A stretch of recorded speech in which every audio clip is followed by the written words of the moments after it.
So there then you see the bout schedule for the next session of boxing here in Kielce 2021 NAIBA Youth World Championships for men and women. We're in the 5th day of competition. And a cracking scheduling prospect here in the 8th session of boxing. 12 bouts scheduled in Ring A. And we've got action coming through at women's light flight, men's light flight, and men's bantamweight.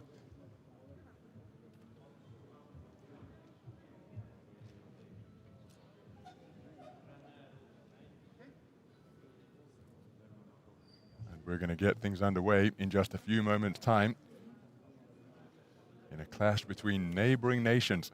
Boxers from Germany and Poland will contest the first bout.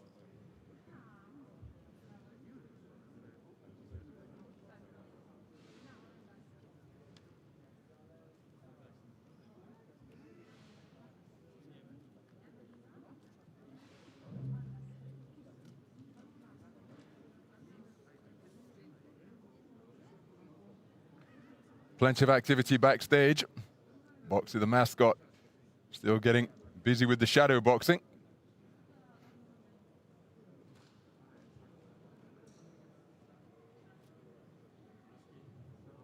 Again, all of the athletes who are in competition today, not just a question of turning up moments before their contest and getting themselves into the ring. They will have been here in plenty of time. They've got the weigh-in to do, they've got the medical examination to get past, show that they are healthy and fit and ready to fight on the prescribed weight.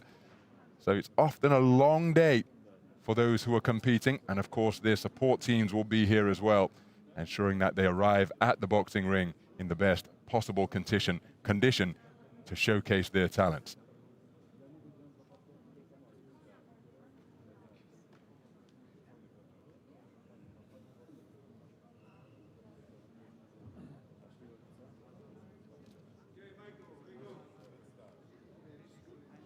Ladies and gentlemen, bout number 176 in Ring A, women's light fly, 45-48 kilogram. Into the red corner, please welcome boxer from Germany, Juliana Sophie Kepschul. So we're going to kick things off in the 48 kilogram women's light flyweight division. This one between boxers from Germany and Poland, and there is the German boxer. Natalia Dominika Kuczewska.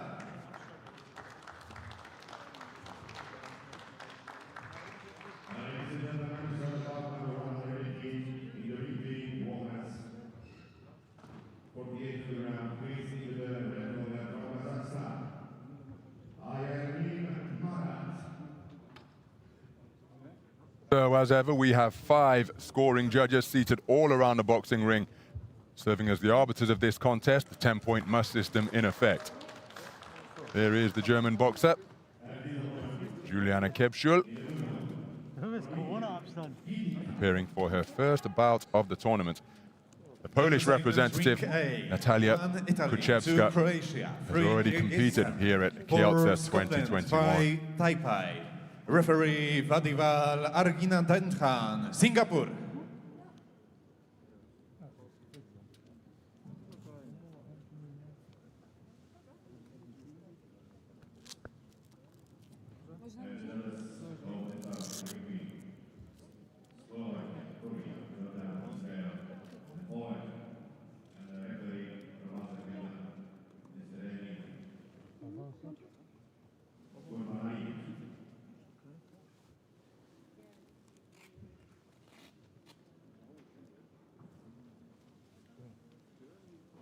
Sie die Antiklinge? Das auf jeden Fall. Ja? Die ist nicht größer. Diese können mit dem Maus. Den haben wir schon. Keep your head up. No holding. Watch the punches. Listen. Alles gut, alles gut. Auf geht's, mein Kind.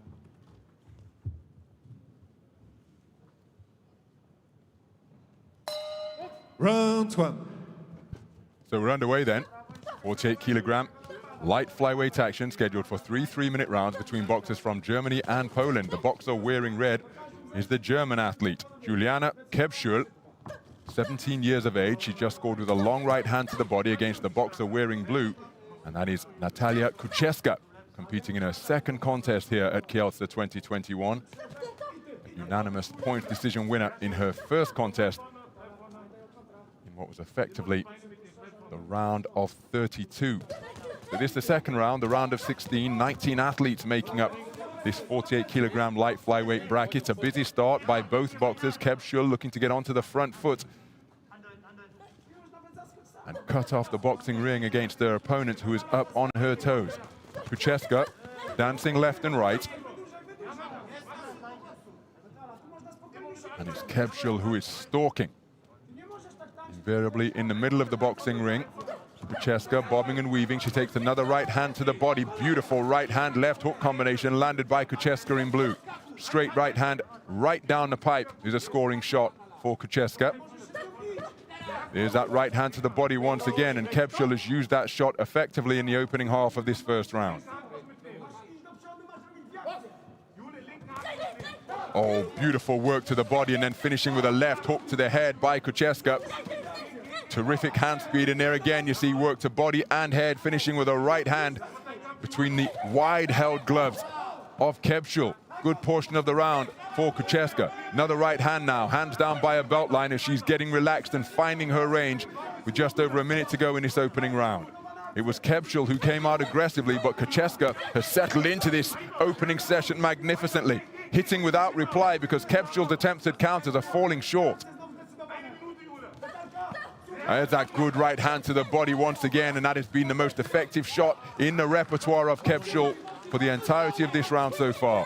Exchange on the ropes just above our commentary position. Right hand to the ropes, right hand to the body once again landed by Kebschul, and she's targeting the torso of the boxer in blue magnificently. 2 shots pushed through the gloves of Kucheska by Kebschul, but Kucheska, well, that's ring B. Different tone of gong here. Terrific exchange in the middle of the ring. And again, tremendous volume of punches being thrown by both boxers. Tucking up tightly is Kebschul, and Kucheska looking to take advantage. Kebschul comes out of her shell, having been put on the end of a barrage. Many of the shots were caught on gloves and forearms. Shot upstairs for Kebschul, shot downstairs for Kucheska. Terrific exchange in the closing seconds of the opening round. What a frenetic pace we have just witnessed to open our day of boxing here.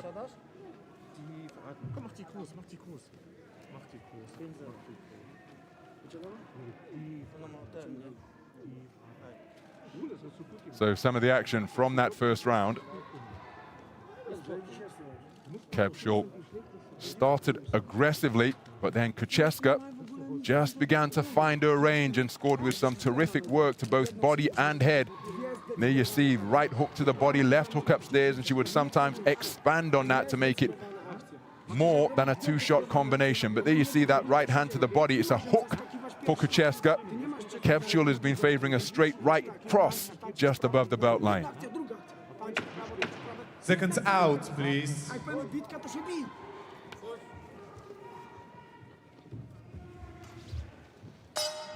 Round 2. So into the second round then of what has been an exhilarating contest through the first 3 minutes.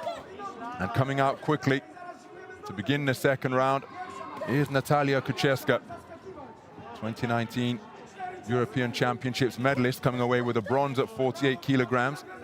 Comes in here as the national champion as well. Her opponent has got 2 national championship silvers. Kebschul, who just landed a beautiful right cross. Peering up with her chin down on her chest. She's peering upwards, concentrated totally on her opponent. Right hand to the body wasn't too far away, but Kucheska's using the space of the boxing ring very efficiently indeed. Contracting and expanding it as she likes. Back skimming the ropes there. She's beyond punching range, but once she gets into her range, there she goes with another attack, but she's picked off by the right hand on the inside.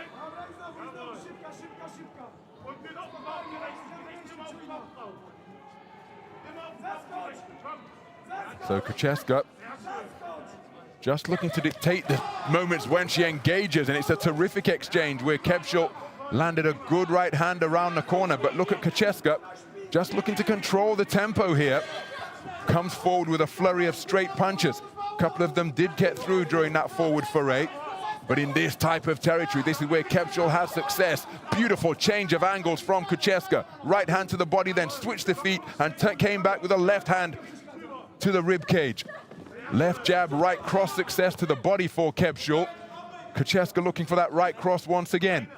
Dangling her hands low, remaining up on her toes, bobbing, weaving in front of her opponent in red, and comes forward with an effective combination, the final shot of which was a right hook. Terrific punch picking once again from Kocheska, giving her the better of that exchange as Kepschel is trying to fight fire with fire. But it was Kocheska who got the better of that previous coming together. Less than a minute to go in the second round. Kepschel perhaps needs to quicken the feet here, because by allowing Kocheska to remain out of punching range and not staying on her chest, well, Kocheska is using her hand speed when she gets into punching range to throw more punches than the boxer in red. So I think Kepschel needs a change of tempo here, because at this type of distance, to my mind, this suits Kocheska. She's able to use good footwork to stay out of punching range, and then she's engaging when she wants to. Maybe Kocheska has got to impose herself, and maybe Kepschel has got to impose herself and engage when she wants to, rather than on the terms of the boxer in blue. Another frenetic exchange to conclude the second round. Alles gut. Machst du gut, meine Kleine.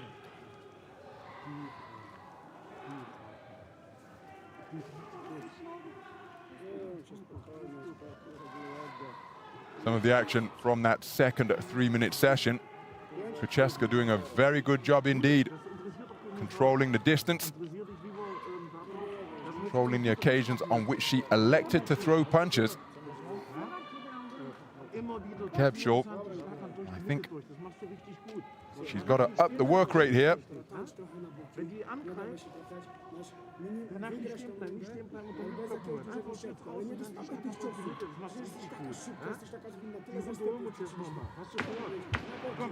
Seconds out, please. Bo nie zostawaj po tych akcjach. Wygrać rundę, ale nie... Round 3. So into the third and final round then. Kocheska boxing very well indeed. An exchange of jabs to begin this final session. Can Kepschel quicken the tempo and just apply more pressure to Kocheska? Because again, when she's able to stay out of punching range, well, it goes without saying that Kepschel simply cannot score. But Kocheska is coming in when she wants to. So she's planning the attacks, which gives her the advantage. And Kepschel doing a good job closing the distance there, engaging in an exchange, but the feet have surely got to be quicker from the boxer in red. Because right now, Kocheska looks incredibly comfortable, and she is the one orchestrating the tenor of this contest. And so rather than holding, this is where Kepschel has got to get busy when a woman has got her back to the ropes. Edging forwards, but there's been no change of speed. There's been no pressing on the accelerator. And surely that's what Kepschel needs, because at this type of distance, there is one governor up there in the boxing ring. And it's the woman in blue.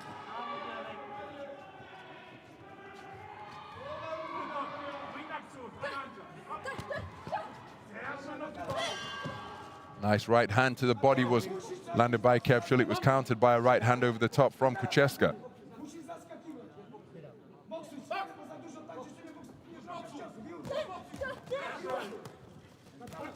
There's some success during that exchange, but then Kocheska coming back with straight shots. They were caught by the gloves of the woman in red.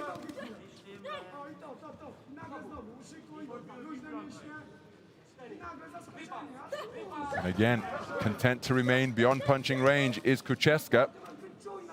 And the onus is on Kepschel to do something different.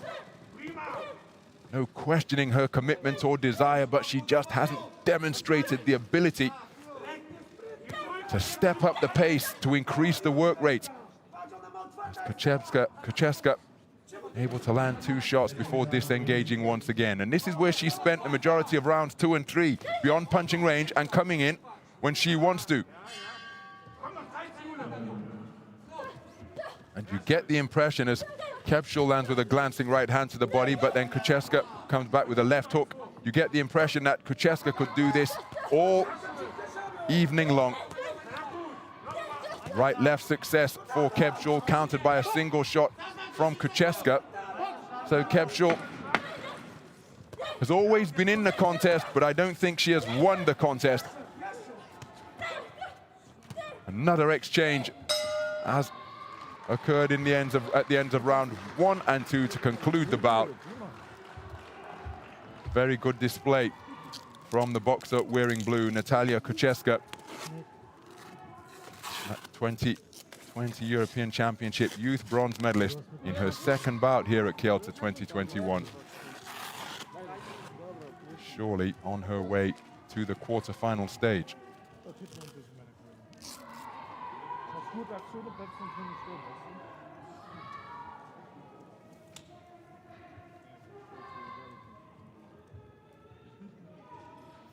Ladies and gentlemen, the winner of this bout by unanimous decision is the boxer from the blue corner, Natalia Kuczeska, Poland. So Natalia Kuczeska, a unanimous point decision winner over Juliana Kepschul of Germany, and she goes through to the quarter-final stage. Wink for the camera at the conclusion of a very controlled, measured display indeed, which was highly impressive. There are the scores.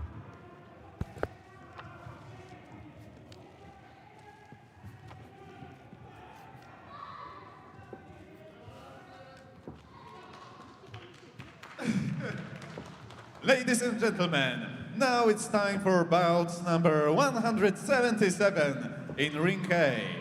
This is a women's fly, lights, 45-48 kilogram. Into the red corner, please welcome boxer from Lithuania, Diria Bialite.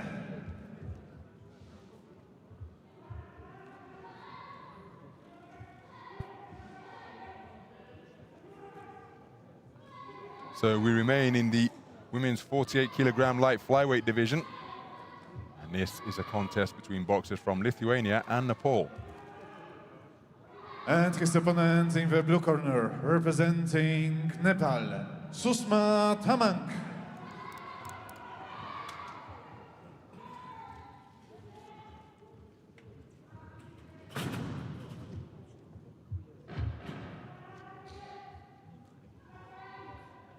Judge assignment, 1 Moldavia, 2 Argentina, 3 Czech Republic. So we've got 5 judges seated around a boxing ring, scoring this using the 10-point must system. They come from Moldova, Argentina, Czech Republic, the United States of America, and Ukraine.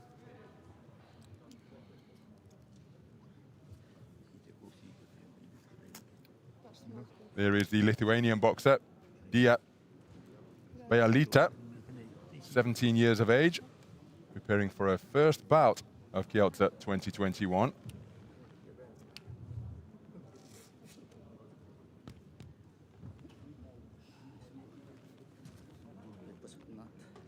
Her opponent with just final pre-bout ritual into the boxing ring is Susma Tamang, 18 years of age. She is the boxer from Nepal.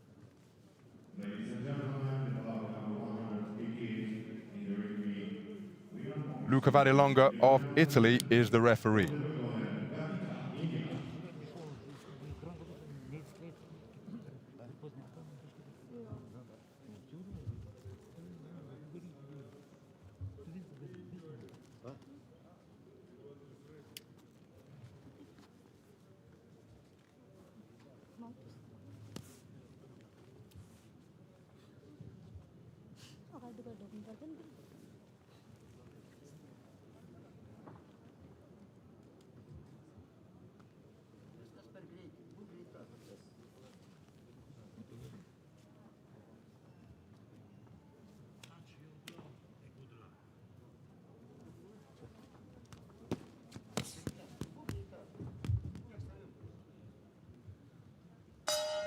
Round one. So 3 3-minute rounds in the 48-kilogram light flyweight division. This contest between boxers from Lithuania and Nepal. The boxer wearing red is the Lithuanian athlete, Dia Bealita, 17 years of age, competing in her first contest here in Kyoto 2021. Comes to the boxing ring as the reigning national champion of the Baltic nation. Her opponent is also a national champion. That is Nepal's championship gold medalist Susma Tamang, 18 years of age, part of a two-strong Nepalese boxing team. She and her 54-kilogram bantamweight teammate in the women's competition. The entirety of the Nepalese squad. Looking for a sneaky left hand while she's up on her toes is Tamang. Bealita trying to close the distance, but Tamang showing good movement around the boxing ring. Hands down by a belt line. Right hand lead out of that orthodox stance was a beautiful shot. Very well timed from that relaxed guard. And then just dipping at the knees to make Bealita miss.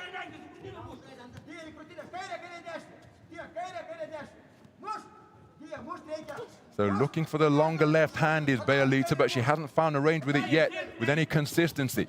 Feinting with the lead left hand, she tripled up the jab, moving forward with her feet to try and close the distance, but Tamang was away to her right, skipping anti-clockwise. Nice left hand during that combination, landed by Bealita. Halfway stage of the opening round. Tamang with a left jab, in and out without reply once again. Really is demonstrating good footwork through the first half of this round. Bealita trying to close the gap.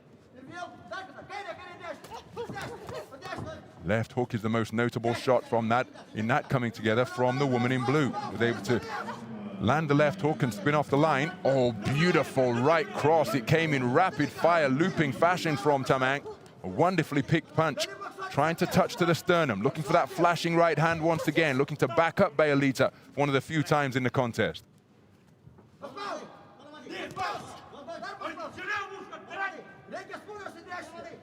So Bealita bobbing and weaving in front of her opponent.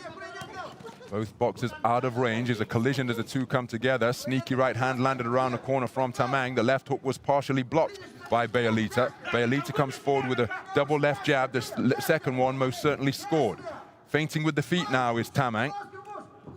Looking to draw that lead that she can counter. Goes downstairs with a good left jab to the body. Terrific right cross straight through the middle, in between the high-held gloves of the boxer in red. Then scores with a right cross to the sternum. Tamang picking her punches very well indeed.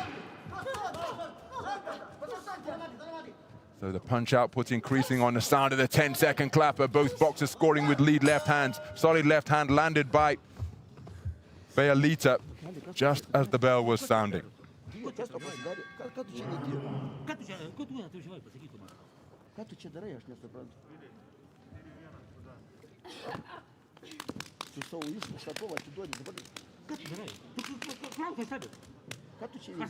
Some of the action from that opening round.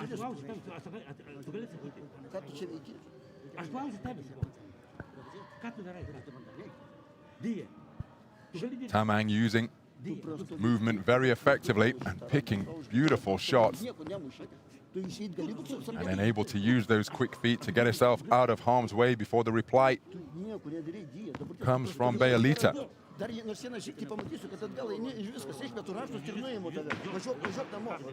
Seconds out, please.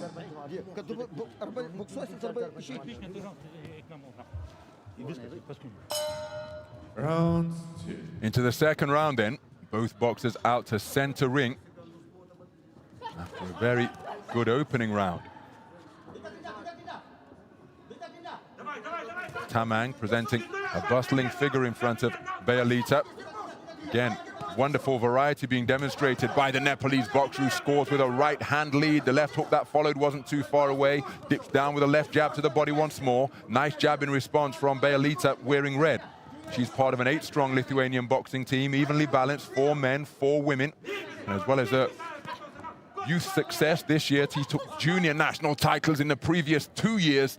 So as well as that 2020 national youth title in 18 and 19, she was the national junior champ, but just a few moments ago, she was put on the end of a left jab to the head, and then the same shot to the body from Tamang, who really is demonstrating terrific composure in the boxing ring, scoring and then skipping away either left, right, or backwards to avoid the counter from Bealita. And Bealita just not able to apply the pressure that she's seeking to do. There's an example, once again, of the wonderful pot shot successes that Tamang is being able to produce with her footwork and her shot selection. Terrific work. Jab upstairs, right hand to the body, left jab through the guard. That followed a beautiful left-right combination landed by Tamang, who is upping the punch rate here now and looking to back up the boxer in red. Wonderful portion of the round for Tamang as we just passed the midpoint of round number 2.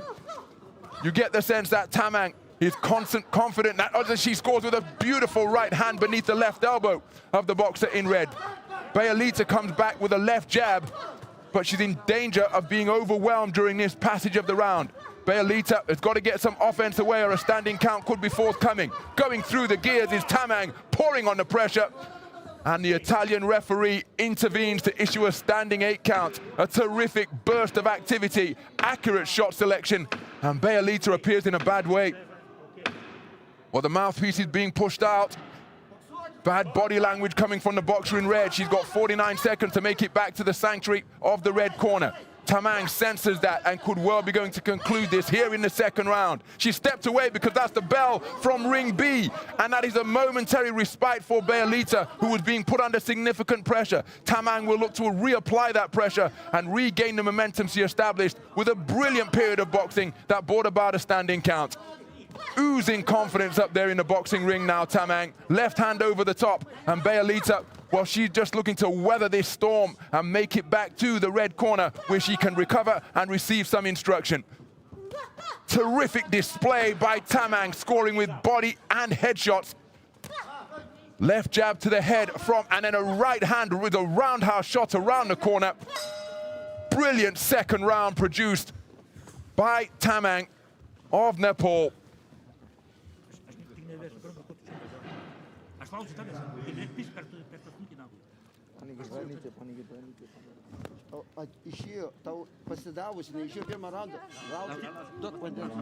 Some of the action from round number 2. We're around just over a minute gone. Tamang thought, okay, I've got the measure of the boxer in front can do. And my goodness, did she get to work. Beautiful punch picking, head and body, every punch in the book. Look at that for a double right hand. Body then head, 2 hooks. The one to the head was a half uppercut, and then the flurry which followed caused the intervention of Luca Villadoza to bring about a standing 8 count. And during that count, well, Bealita looked in a pretty distressed way in terms of body language. Plyometric pounce produced by Tamang, who comes out explosively to begin the third and final round after a tremendous second round produced by the boxer in blue. The 2019 Youth National Champion of Nepal is really showing her full repertoire here now. We've got snaking corkscrew jabs, roundhouse rights, turning southpaw, hands down by her belt line, and that's not to goad Bealita, it's just to show her that she's in complete control and the punches can be coming from any angle, from any flank. This is a terrific display by Tamang. And look at the way she's able to avoid the shots coming in her direction. Just got caught there as her feet were square, caused her to totter backwards, but it was more a balance thing rather than being affected equilibrium rise by the punch. Double jab, right cross, and she's going for it again. She really does have a good sense of when she's got her opponent in trouble, Tamang. And she looks to capitalize on that by increasing the pressure. It's been a quite brilliant display by the Nepalese national youth champion. Her first bout of Kielce 2021, what a right hand. A stunning right cross brings about the second standing count of the contest, and this one could well be waved off. We've still got halfway to go, and I think Bealita, well, she's carrying on, my goodness. She's saying that she's okay. But Tamang could well look to finish this one inside the distance here. Remember, a maximum of 4 8 counts permitted per contest in youth boxing. Good work to the body once again, then going upstairs and downstairs, and Bealita having difficulty keeping this bustling boxer wearing blue at bay. Oh, good solid right cross landed once again by Tamang, who then steps into the pocket and is landing another burst of punches. This is the second standing count of the round, the third standing count of the contest, and I've got a feeling that this contest is going to be waved off by the Italian referee. And there it is, an inside the distance victory produced by the precise pot-shotting of Tamang, who is absolutely delighted, and rightfully so. Celebrations over in the blue corner. The opening bout of Kielce 2021 for both of these athletes. And it was Tamang who at the midpoint of the second round just found another several gears and showcased an abundance of talent. And when she put all of those attributes together, forcing two standing counts in the third round, well, you can see how Bealita was being overwhelmed and perhaps just conscious of the fact that she's met an opponent who has her measure here. She competed with everything she had, but it wasn't enough to overcome the whirlwind display by Susma Tamang. Here's the verdict. Ladies and gentlemen, the winner of this bout by RSC third round is the boxer from the blue corner, Susma Tamang, Nepal.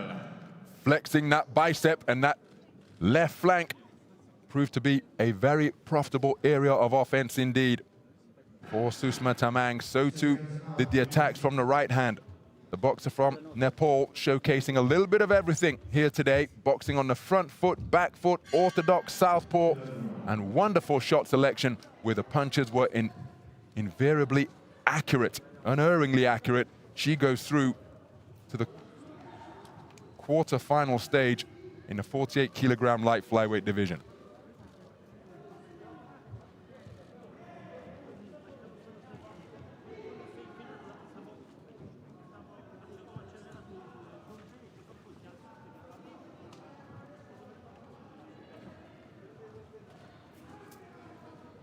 Ladies and gentlemen, bout number 178 in ring K, women's light fly 45-48 kilogram. Into the red corner, please welcome boxer from Mongolia, Nomin Erdene Davazorik. So we remain at 48 kilograms light flyweight in this one between boxers from Mongolia and Uzbekistan. Representing Uzbekistan, Farzona Fozilova.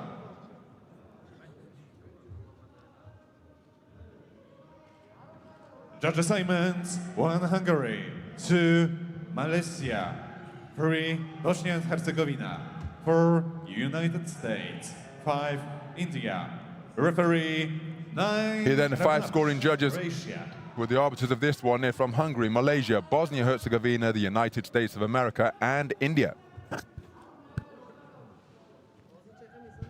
So there is the Mongolian boxer, Nomin Erdene Davazorik, 17 years of age, preparing for her first bout of Kielce 2021.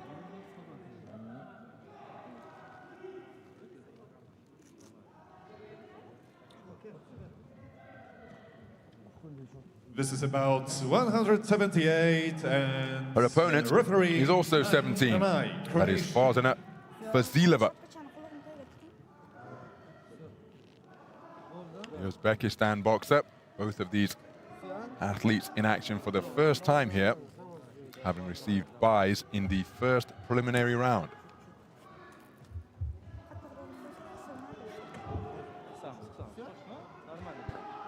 Naim Ramaj of Croatia is the third person in the ring.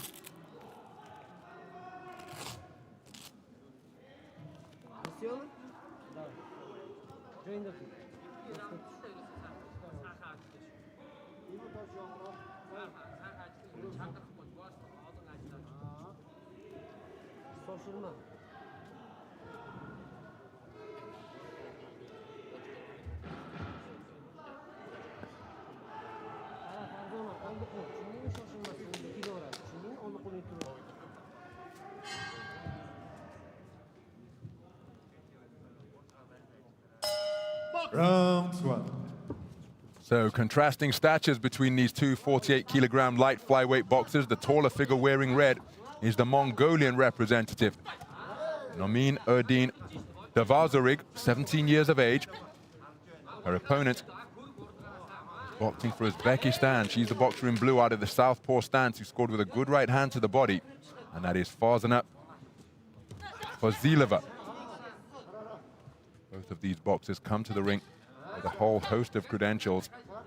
Dvařář, the 2019 Asian Junior bronze medalist. That's an age classification down. As the boxer in blue comes in as the reigning national youth champion at light flyweight. Looking for that left hand to the body was Fazilova. Nice movement up on her toes as Dvařář looking to establish her longer straight shots. Nice left-right combination, perfectly picked to repel the forward foray of the boxer in blue. And that, in a nutshell, is what Fazilova has got to try and negotiate here. She's looking for single spearing shots to the body of the woman in red, and she did score with a beautiful flicking right jab. She possesses terrific footwork, moving fluidly around the boxing ring, and how about that for a counter right hand as she leaned back, leaned to the side, and whipped a looping right around the corner. Terrific concentration from Fazilova, bobbing and weaving on the inside, evading the shots that are coming in her direction. So Dvařář, who's looking for the 1-2, she landed with the right cross there, but she may have to let her shots go in clusters. Oh, exchange of hooks. Solid left hook was landed by Dvařář, who was momentarily southpaw. Fazilova bobbing and weaving her way forward, looking for her own offense, but she took a couple of shots on the way in, and that, again, is the equation that she has got to try and solve. Oh, beautiful left cross from Fazilova. Fantastic to behold the contrasting styles of these two boxers. It's making for a terrific contest because Fazilova is so calm in the pocket. Scores with a single left hand to the body. Dvařář comes forward but misses with her attempted straight shot combination. Looking for the spearing right cross that just glanced the gloves and perhaps the chin of the woman in blue. Lead left hand lands to the body from Fazilova.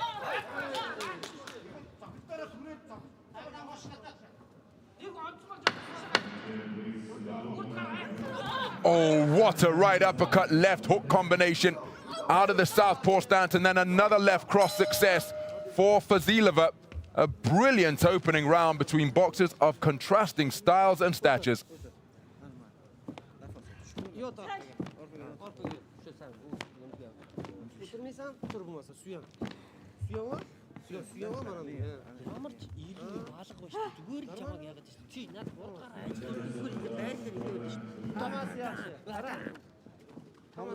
Well, some of the action from that opening round. Fazilova moving beautifully up there in the boxing ring. Fantastic footwork, able to get her in and out. Make no mistake, Dvařář very much in the contest. It was a quality Seconds out, please. combination landed by the woman in blue just before the bell. Round 2. So into the second round then. Dvařář part of an 8-strong Mongolian boxing team as she just takes another left cross. As Fazilova, even though she's the shorter athlete, she's making terrific use of her lead right hand.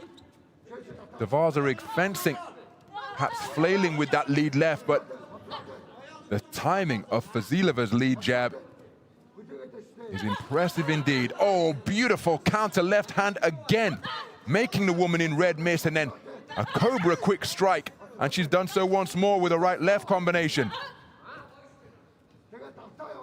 Well, Dvařář is trying to pin down this elusive boxer in blue, but having a hard time doing it. Look at that, made the boxer miss, and then looking to make her pay as Fazilova. Not holding her feet for a second. Well, other than when she chooses to in this type of territory, but always moving. Even when her feet were rooted, she was just leaning backwards at the waist to make sure that the punches fell short. Check right hand landed by Fazilova. Dvařařić getting through with a straight shot during that coming together. Solid left cross to the body landed by Fazilova.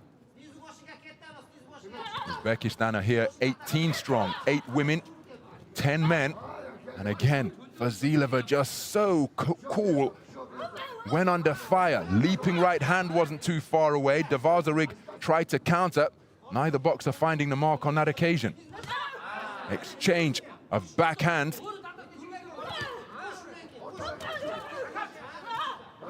But Fazilova's measurement of distance is impressive indeed. She's there, then she isn't there. Oh, beautiful right-left combination once more.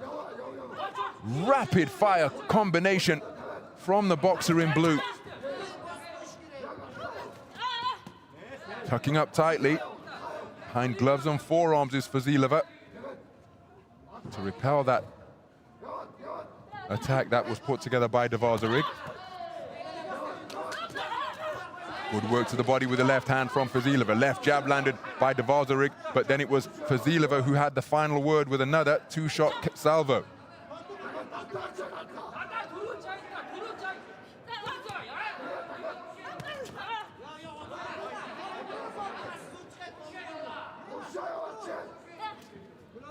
On Dvařařić's left hand, rather languid as she was flicking it out there.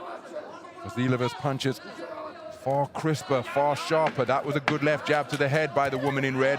And left jab success once again. Fazilova looking to get back into range and end the round in impressive fashion, but it was Dvařařić who had the better of the closing seconds once the 10-second clapper sounded. But a brilliant performance prior to that from Fazilova.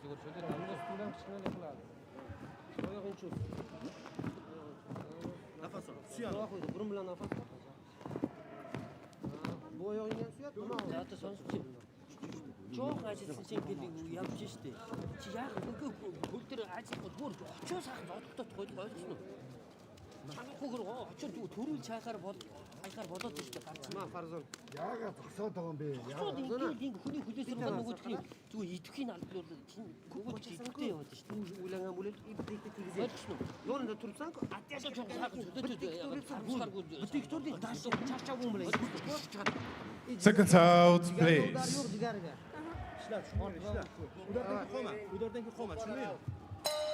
Round 3.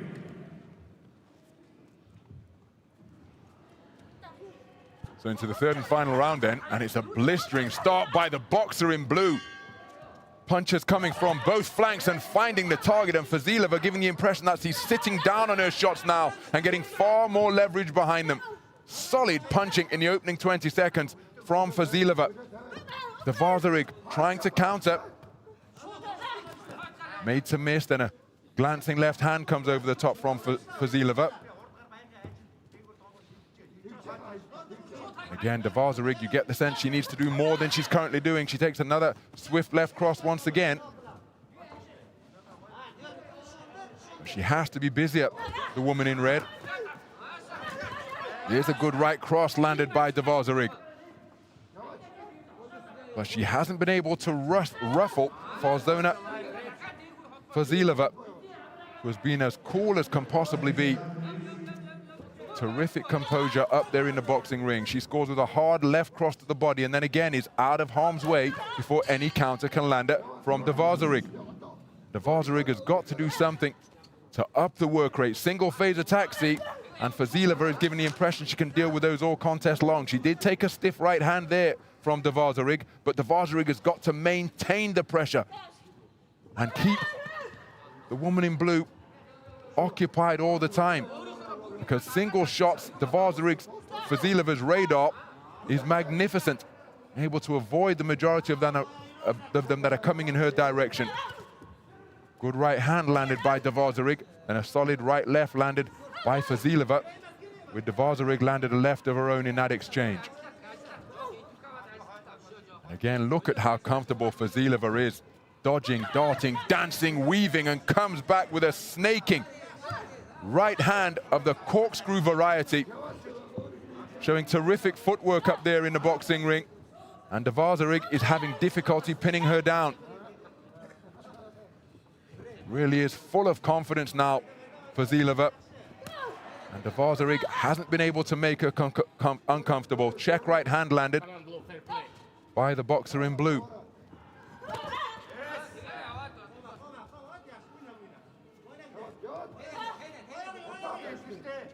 Dynamic, comparatively diminutive boxer doing a terrific job as we see a snaking corkscrew right hand once again landed by Fazilova. She's orchestrating this one magnificently. She's engaging when she chooses to, and she did just there with a beautiful right-left hand out of that southpaw stance. So Dvařarík still in pursuit of her opponent. Leaping right hook lands from Fazilova, and that is job done for the boxer in blue, surely.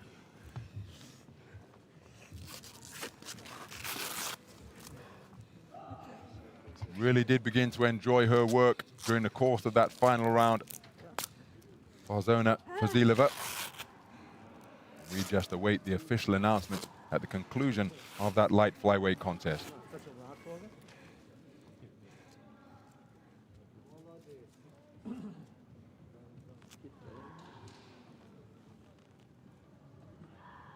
Ladies and gentlemen, the winner of this bout by unanimous decision is the boxer from the blue corner, Farzona Fazilova, Uzbekistan.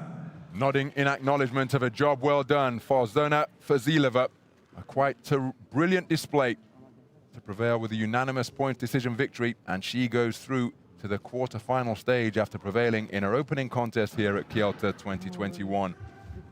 Amin Erdin Dvařarík, well, shaped up nicely. Nice straight punches, but not able to enjoy enough success to make Fazilova uncomfortable. It's Fazilova who goes through.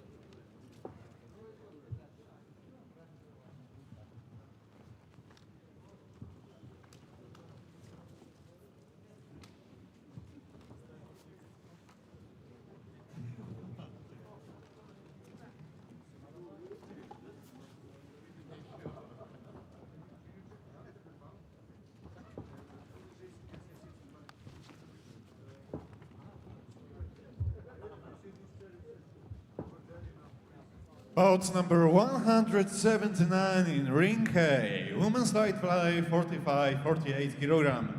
Into the red corner, please welcome boxer from Thailand, Tipitasha Yodavari.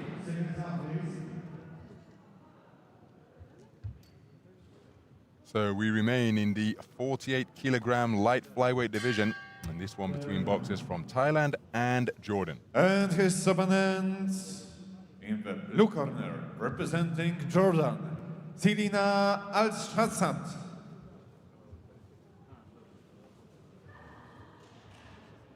Judge assignment: 1 Scotland, 2 Singapore, 3 Taipei, 4 Italy, 5 Kyrgyzstan.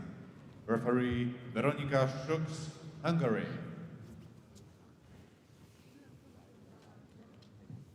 So they're the 5 officials who will score this one. They come from Scotland, Singapore, Chinese Taipei, Italy, and Kyrgyzstan.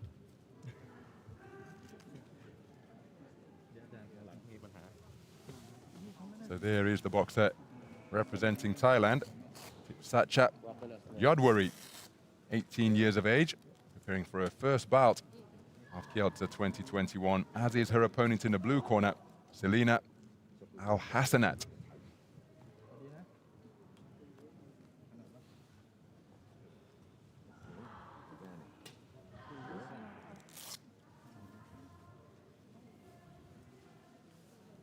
Veronika Schuks of Hungary is the referee.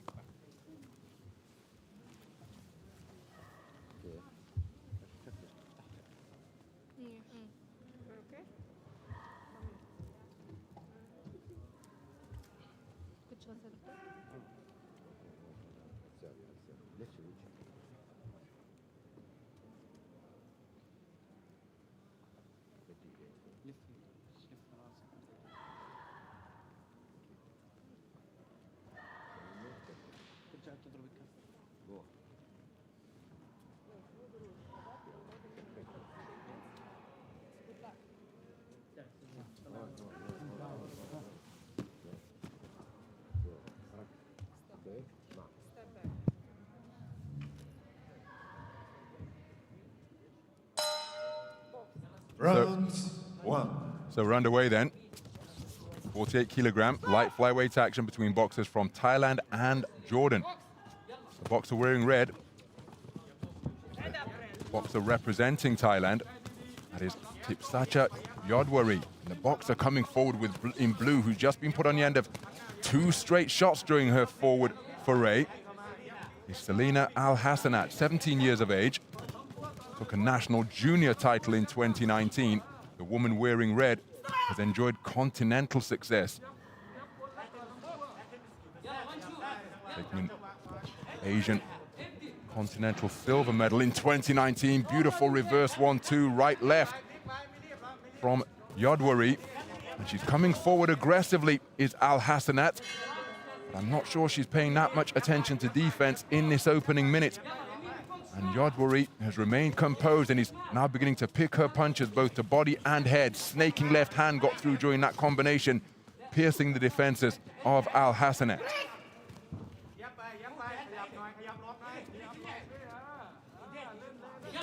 Oh, crashing right hand once again, then a check left hook landed by Yodwari, the 18-year-old.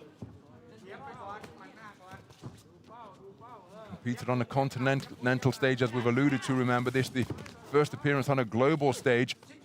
But she's demonstrating wonderful movement in the boxing ring and looking to neutralize this aggression that Al Hassanat is trying to impose here. Coming forwards is Al Hassanat.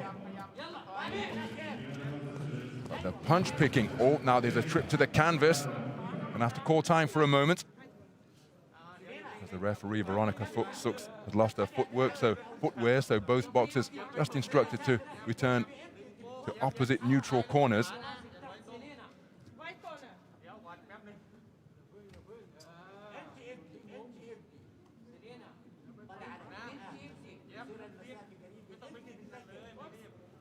And so time in called, and the action resumes. But again, Al Hassanat walked onto a right hand as she's coming forward, intent, committed to landing her own offense, but she's put on the end of a 1-2. Beautiful movement in the pocket defensively from Yodwari. And with 2 minutes gone, oh, cracking right cross once again landed by the woman in red. And the chin of Al Hassanat is being checked repeatedly by the accurate punch picking of the woman in red. Then she drops down with a good right cross to the body, right-left combination twice. And again, Al Hassanat, have to admire her determination. She's willing her way forwards, but she's been walked onto crisp punches repeatedly. There's another right hand. Al Hassanat head in the air when she's coming forward looking for her offense, and it's just presenting an open target that Yodwari is teeing off on repeatedly.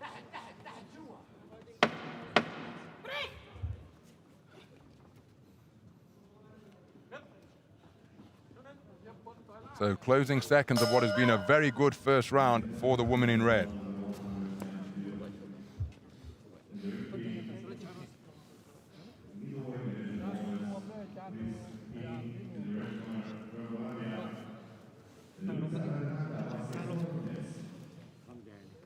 Well, some of the action from that opening round, almost incessant aggression being applied by Selina Al Hassanat wearing blue. Very cool up there under the attempted fire was Yodwari, and she was able to pick off her opponent repeatedly. And again, the head of Al Hassanat up in the air. And that's how it was found by the accurate shot selection of the woman in red. Seconds out, please.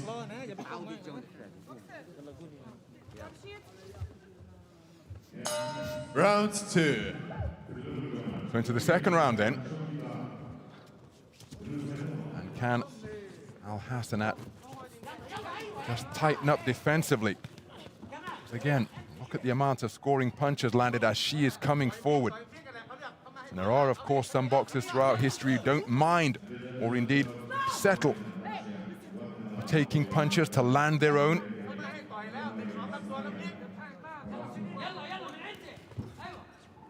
But Al Hassanat here isn't really having much sustained success in landing her own shots. Good work to the body from Yodwari. Terrific two-shot combination, and she came back and helped herself to the same salvo did Yodwari, spinning off the line after trying a right hand. Oh, they held the jab out there rather than snapping it out. Work to head then body from Yodwari.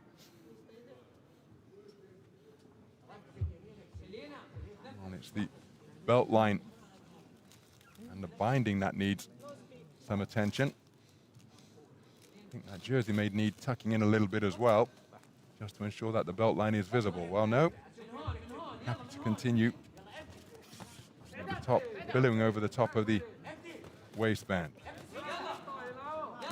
Well, she does that on occasion, does Yodwari. She just holds the left hand out there and then really pushes Al Hassanat's head on the end of it.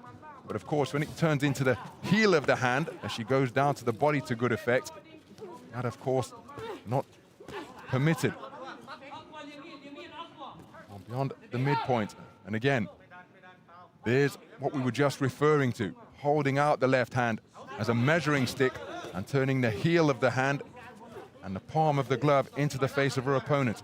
Spoken to about that infraction. Good right hand to the body from Yodwari.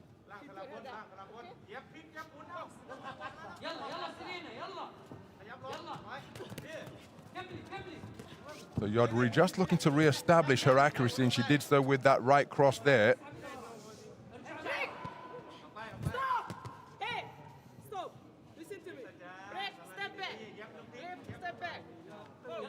Both boxers being spoken to in no uncertain terms about not listening to the instructions. What a solid right cross landed by Yodwari. And again, because Al Hassanat's chin is up in the air, it's just accentuating the impact and the effect of these shots. Really does put her head on a swivel. And she shapes up nicely beyond punching range, but when she's letting her own shots go, invariably the head goes up in the air. Well, Yodwari, for my money, is in complete control in this contest. She's got to watch that she doesn't pick up a warning for excessive holding, having been spoken to about that on several occasions by the referee. So, 2 rounds in the book. Let's take a look at the scores.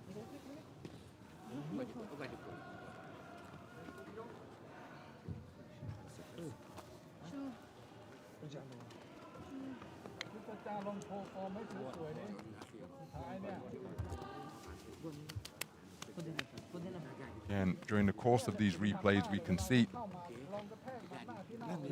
that Al Hassanat hasn't really demonstrated the head movement necessary to avoid some of these punches. And Yodwari able to split the guard with punches like that. The best punch of the round, that right cross landed by Yodwari. Seconds out, please. Round 3. So into the third and final round. What adjustments can Al Hassanat make?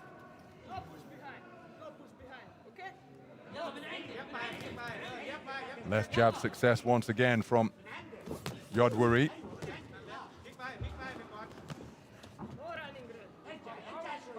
Well, Hassanat demonstrating plenty of aggressive intent, but hasn't demonstrated the experience and the ability at this point to land effective punches once she's within punching range. That's why we're seeing a lot of mauling, a lot of holding, a lot of grappling on the inside. Hassanat inching forwards, but he's put on the end of another stiff left jab, and then a change of angle, courtesy of some nice footwork from Yodwari. Looking for that right uppercut. She went looking for that in the second round, but couldn't find the range. But Al Hassanat coming forward again with her guard rather loose. Could be a candidate to take a right uppercut straight through the middle on a chin that is invariably not tucked onto her chest. It's up in the air and open as a result. Here's another left jab. Yodwari just has to help ensure that she doesn't leave it out there. just as she did there. Heel of the hand, heel of the glove into the face of Al Hassanat. But she's scoring with it repeatedly. But did you see that? The way the palm of the glove is being turned into Al Hassanat's face, that not permitted. Nice check left hand and spinning off the line from Yodwari. Good right hand landed by Al Hassanat, perhaps the best shot of the entire contest. Yodwari just retreating to the ropes. Here's a nudging right uppercut on the inside.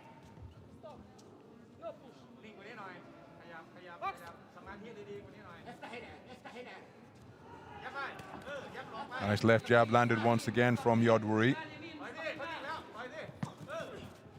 And you have to admire the commitment being demonstrated by Al Hassanat. This is proving to be a difficult mission.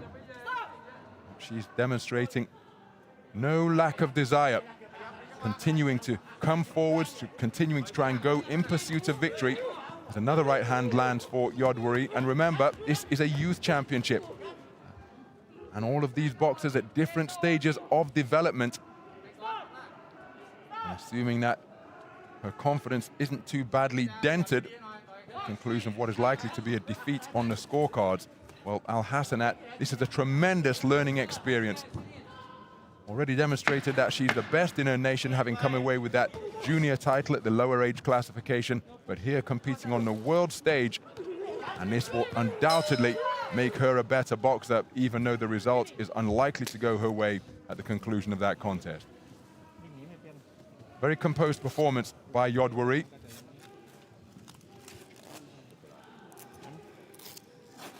Some of the action from the final round.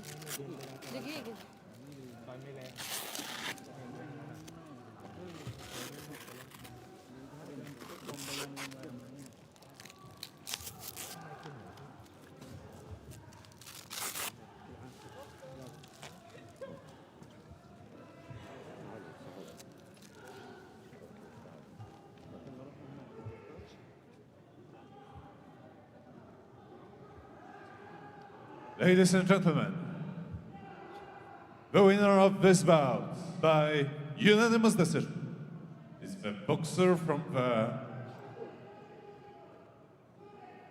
red corner, Tipacha Yodevere, Thailand. So there is confirmation of a unanimous point decision victory for Tipsacha Yodwari, the 18-year-old boxer from Thailand, through to the quarter-final stage, eliminating Selina Al Hassanat, the 17-year-old former national youth champion from Jordan, competed from opening bell to last, but didn't have the experience to deal with the ability and ring craft of the more experienced opponent.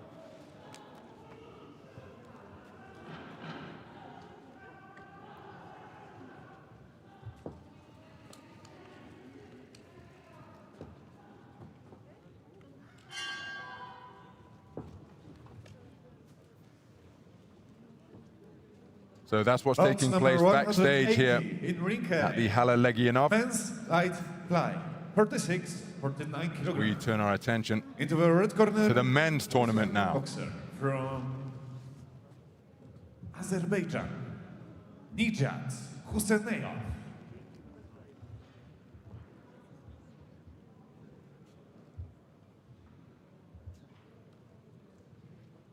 And his opponent in the blue corner, representing Estonia, Alan Morzov.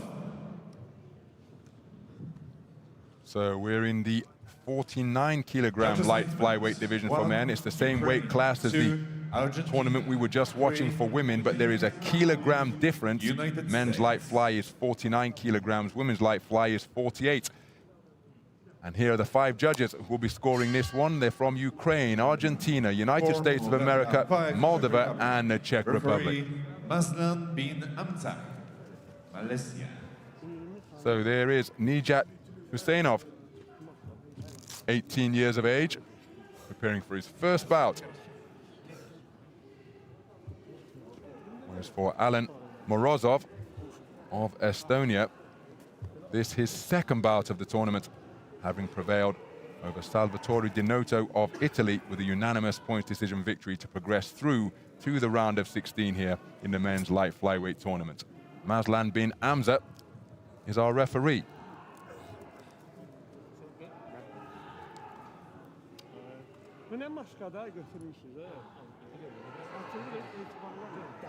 So we're in the round of 16. 22 boxers comprising the 49-kilogram light flyweight division for men. So we had to have a few preliminary contests for boxers to arrive at this stage in what was effectively the round of 32. But Huseynov, the beneficiary of a bye in this, the top half of the draw.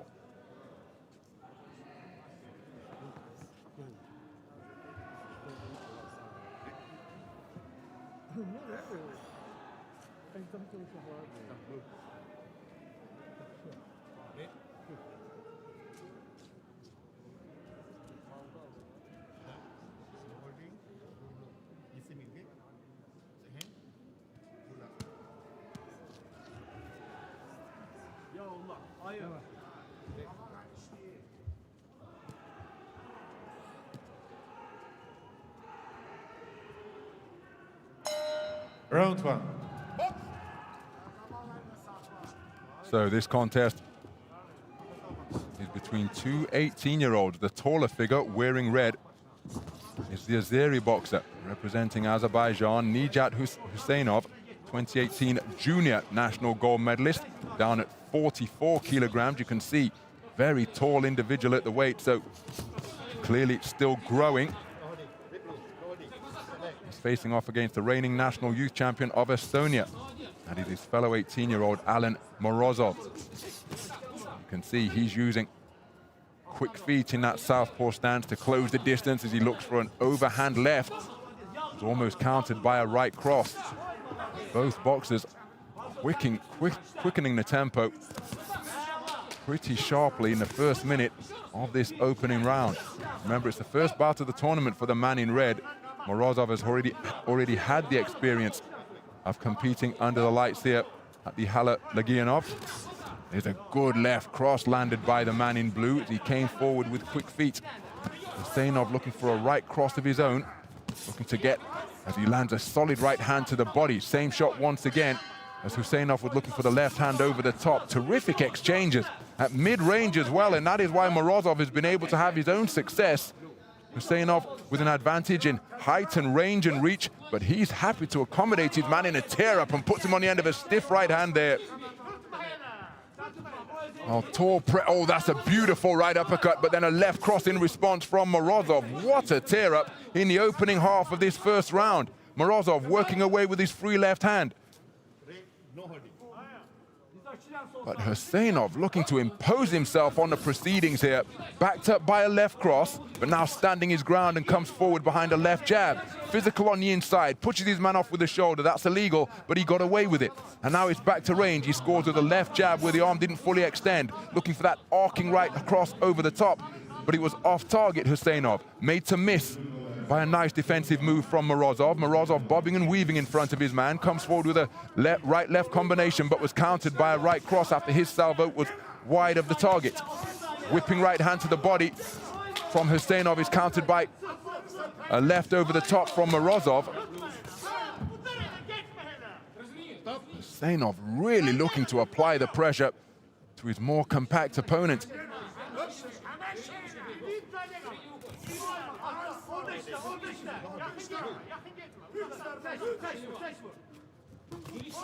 Right hand not too far away from Huseynov, but that one was right on the money. Terrific punch picking. Just as the 10-second clapper sounds, it falls into a clinch once more. And look at the physicality on the inside. Morozov being pushed backwards. Huseynov looking to measure him and tee off with that backhand. Very busy opening round in our opening contest here on this fifth day of the light flyweight tournament for men.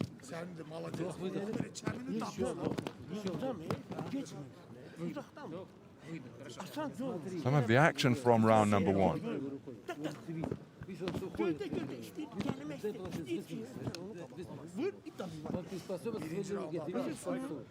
Не бей просто так. Пошли просто, покажи, дерни, обмани. Ты вот крови, ты по железу попадаешь. Ты понимаешь? Понял меня? Нет? Я понимаю.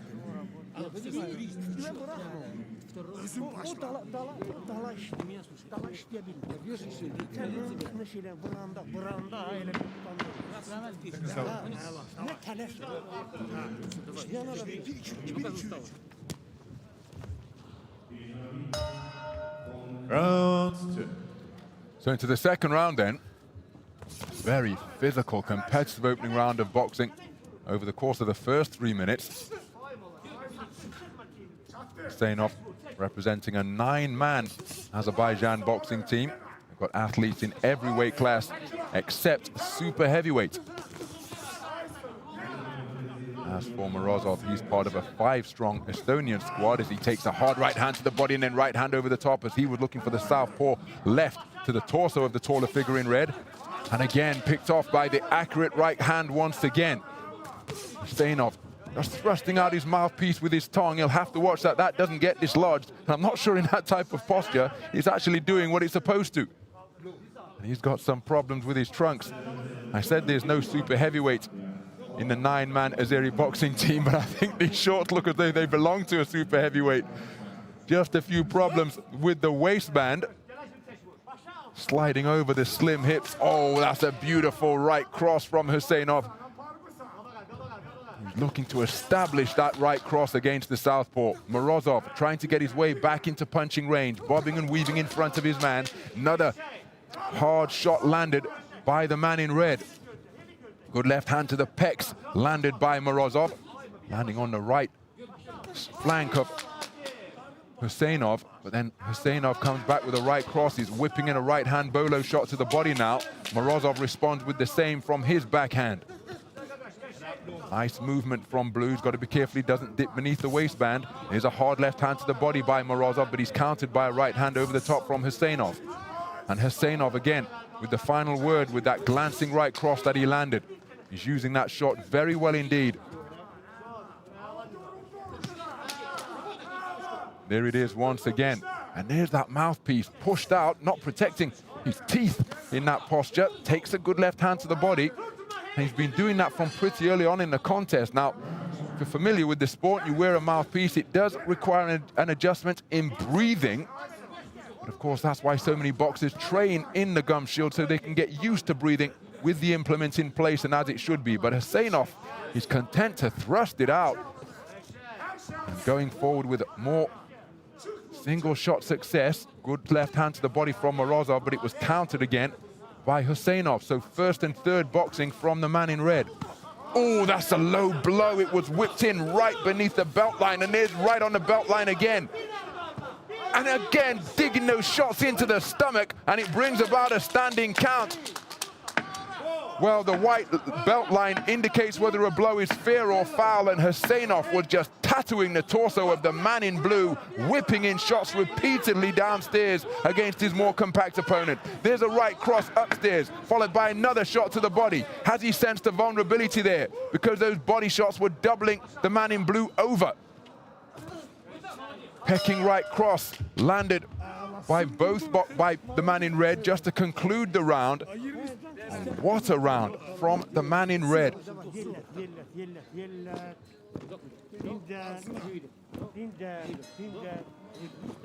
Producing a standing count.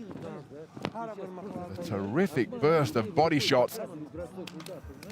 The right hand has served him very well indeed. Reverse 1-2 where it's a cross, then he turns it into a hook. And then in the closing stages of the round as he takes a hard left hand to the body there, but he began to target the body relentlessly with punches like that.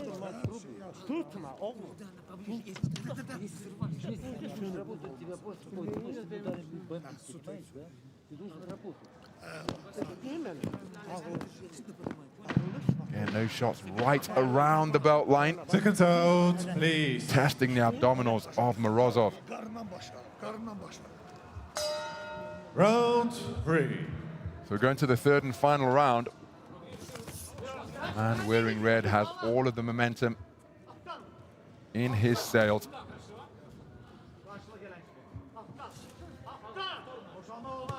looking for the body shot once more as he lashes in. A whipping right hand, the palm turns upwards. There's the other shot. I think those shots just bring about a response that Huseynov can discern up there in the boxing ring.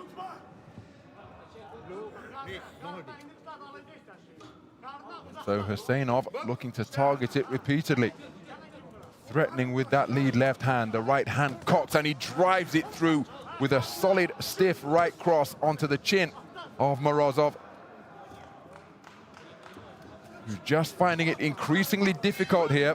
He was competitive in the opening round, but then Huseynov put daylight between him and his opponent in the second round, and here in the third as he shaped up for the body shot once again. On that occasion he did fire it and then drove through a right cross immediately afterwards. And when he lands the right hand, Huseynov is just bringing about a momentary stop, and as Morozov just seemed to lose his bearings up there in the boxing ring, took a left hook, and as he missed with a shot, the right hands continue to rattle the ribcage of the man in blue, doubling him over. And look at how leaden his movement is becoming. Body shots repeatedly digging in, punching the man practically to a standstill. Look at him leaning backwards, trying to get oxygen into his lungs. Those body shots really taking it out of him. And we're just beyond the midpoint of the third and final round. Will Huseynov look to target the torso once again? He goes right back to the place where it's been a bountiful area of offense. Body shots continuing to be whipped in from the right flank. And any ring veteran will explain, if you take those punches to the body, well, the pain stays with you. They drain the energy tank. They stiffen up the legs, and Morozov, well, he's keeping his boxing stance, but I don't think he's got the leg movement to get out of the way of the punches now, and so he may well be forced to stand and try and turn this into a fight. Huseynov, I'm sure, has recognized that, and he goes to the body once again. Credit to Morozov. He must be in terrific condition because he has taken some vicious shots to the body. There's the same shot once again beneath the floating rib as it doubles him over once more. Another right hand and another one, skitting away to get out of range of these body shots that are really taking their toll in rounds 2 and 3. It's been a very impressive display of Huseynov. Clever boxing, accurate punch picking, and plenty of hard shots dug in as well. Well, that's a rather untidy tangle. I think it's Morozov who was just more content to stay in that type of territory, and that's going to require some adjustment now. And there's the bell. Well, you see Morozov just shaking his head in rather forlorn fashion. He's a frustrated figure up there in the boxing ring. Huseynov just continued to increase the amount of dominance he was able to assert over the course of the 3 3-minute rounds.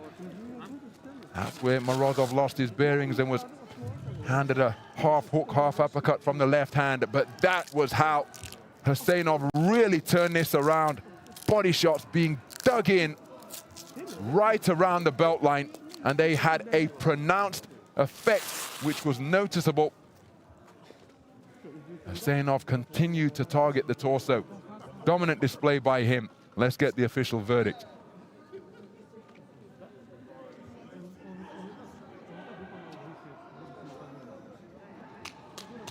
Ladies and gentlemen, the winner of this bout by unanimous decision is the boxer from the red corner, Nijat Huseynov, Azerbaijan. So Nijat Huseynov, a unanimous points decision winner, producing a brilliant display of body shots and punch picking to go through to the quarterfinals of the men's 49-kilogram light flyweight division. And that is how he did it.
Ladies and gentlemen, the winner of this bout by walkover is the boxer from blue corner, Levente Hedegedus, Hungary. So we've Bout got a number walkover 181. in bout number 6, the 181st bout of Kyoto 2021. That was scheduled for the 49-kilogram light flyweight division between boxers from Japan and Hungary.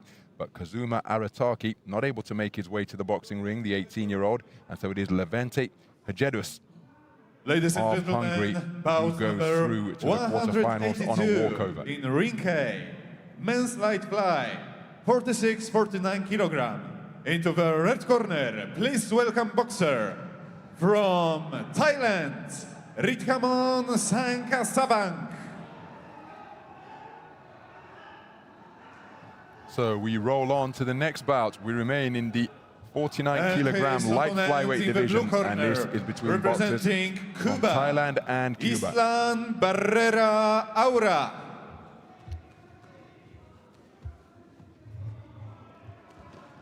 Judge assignment: 1 Argentina, 2 Hungary, 3 Malaysia, 4 Singapore, 5 Moldavia. Referee Mukhashir Saliev, Kyrgyzstan. So we've got 5 judges from Argentina, Hungary, Malaysia, Singapore, and Moldova scoring this one. 10-point must system in effect.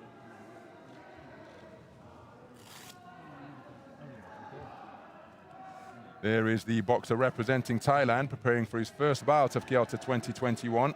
That is Rithamon Sangkasabang, 18 years of age.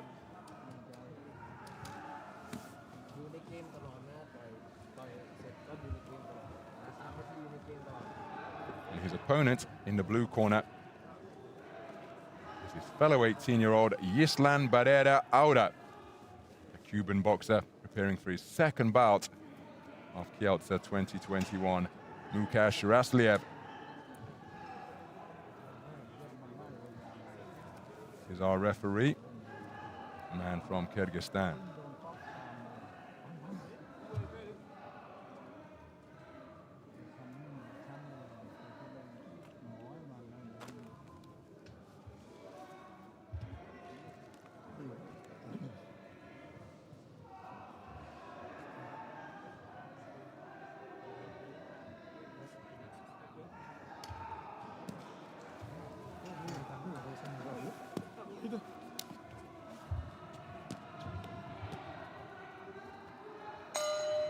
Round 1. So we're underway then. 49-kilogram light flyweight action between boxers from Thailand and Cuba. The boxer wearing red, representing the Asian nation. That is Rithamon Sangkasabang. His opponent wearing blue, Islan Barrera Aura, we'll refer to him as Barrera during the course of this contest, as is customary with boxers from Spanish-speaking nations in that part of the world. Remember, it's Mario Kindelan Mesa, widely known as Mario Kindelan, the 2-time Olympic champion. Felix Savon favorite, the 3-time Olympic champ, is widely known as Felix Savon, so we'll follow the same custom and tradition here.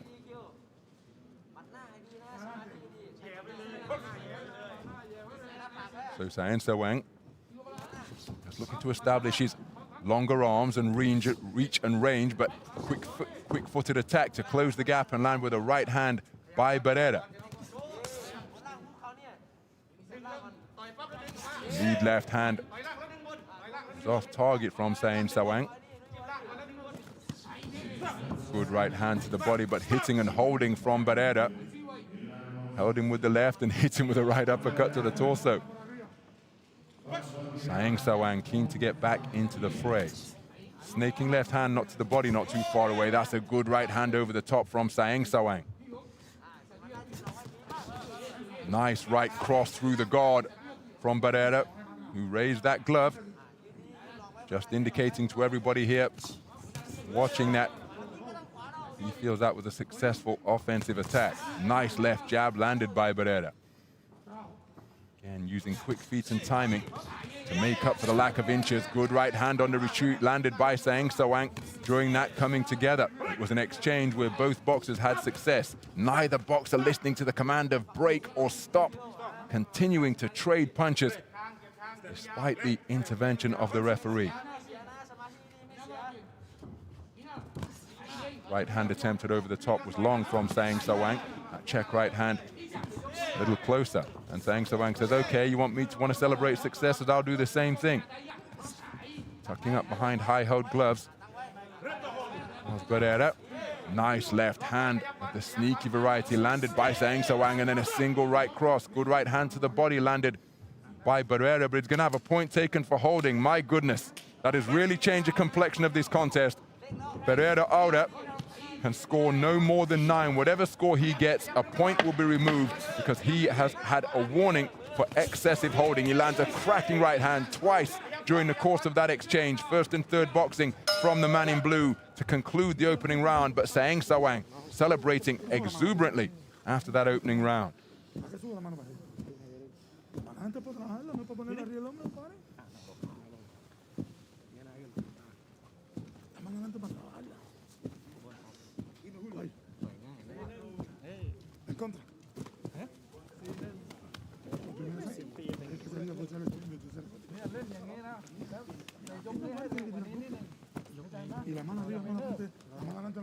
Some of the action from that opening round. Skillful one indeed.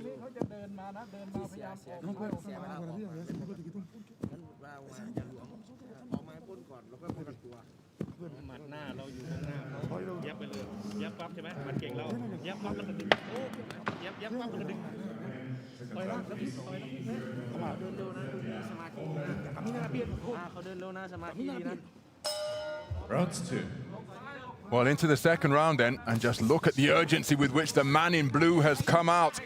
Yislan Barrera Aura given a warning in the opening round for excessive holding, which means that whatever score he came away with, 1 point will be taken off. So even if he won the round, it can be no more than 9. He's aware of that, the corner's aware of that, thanks to Aiba live scoring, and he has come out with aggressive intent.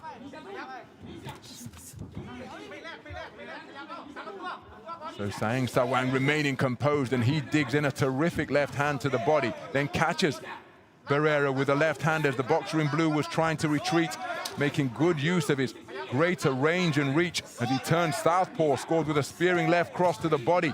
Barrera Aura keen to get back into the pocket and land his own offense. He got through with a good right cross, tries to work downstairs before the boxers fall into a clinch.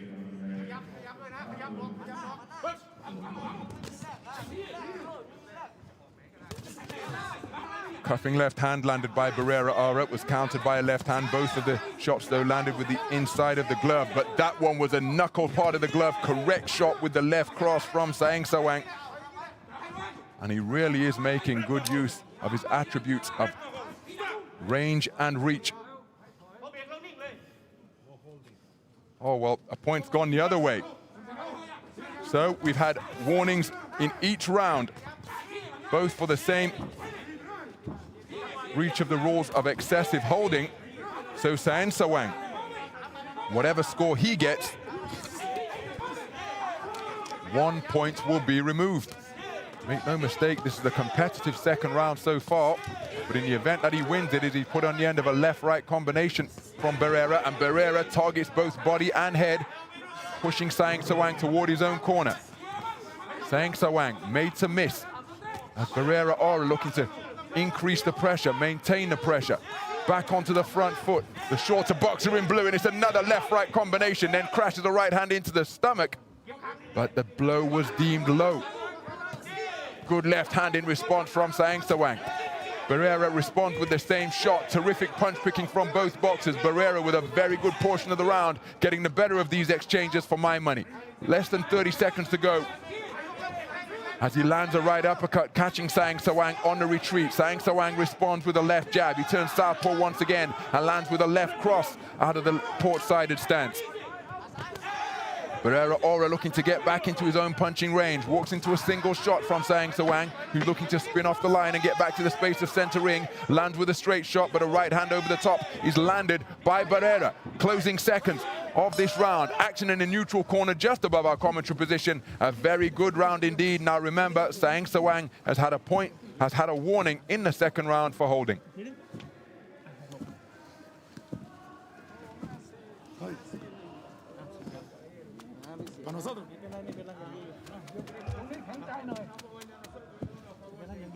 Some of the action from the second, where Barrera Aura increased the intensity right from the opening bell of round number 2. Warning in the second round against Sang Sawang. What type of response will that elicit? Barrera Aura electing to stand in between rounds. He's being worked on furiously by his team over in that blue corner.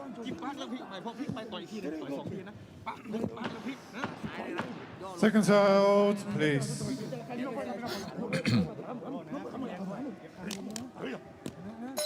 Round 3.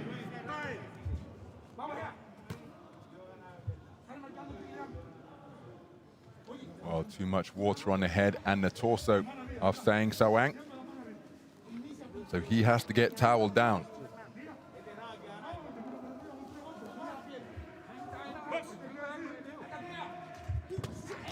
Well, the final round then of a very competitive affair of high skill, and Sang Sawang picking punches effectively in the opening 10 seconds of this final round, catching Barrera as he's coming in.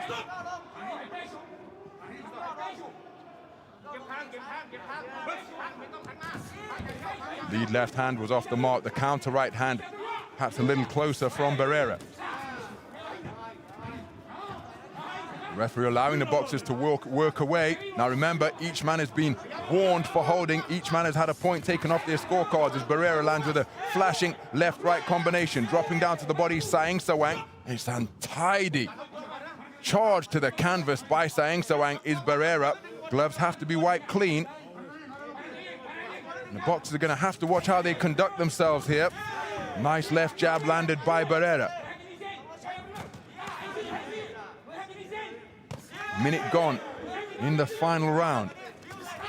Oh, that's a beautiful combination. Body and head success for Barrera. Sang Sawang comes back with a single right cross to the torso of the man in blue. And again, really are walking a fine line here, the boxers, because each man has been warned for holding. And yet when they get into close range, they still can't resist the urge to claim one another, as we're seeing here. 6 of one, half a dozen of the other in terms of who's initiating the holding, but it's a fine, dangerous tightrope that they're walking. Made to miss with the left hand is Sang Sawang. Barrera's attempted counters off the mark, but that was a nice attack to both body and head. Snaking corkscrew left lands for Barrera. Just over a minute to go in the final round. Left-right success for Sang Sawang. Beautiful left hand landed by Sang Sawang, jolting back the head of the man in blue, and then Sang Sawang lands a left hand to the body. Barrera made his man miss as he attempted a left cross, Sang Sawang. And again, really is nervy watching these boxers operate at close range, because a warning may well be issued, which would completely change the complexion of this final round and therefore the contest.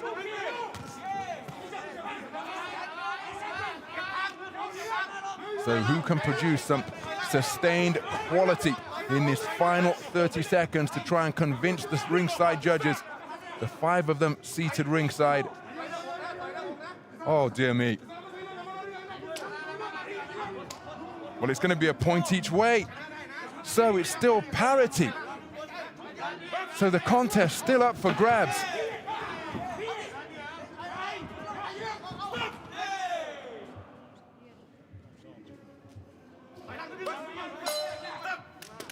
And there's the bell to conclude the contest.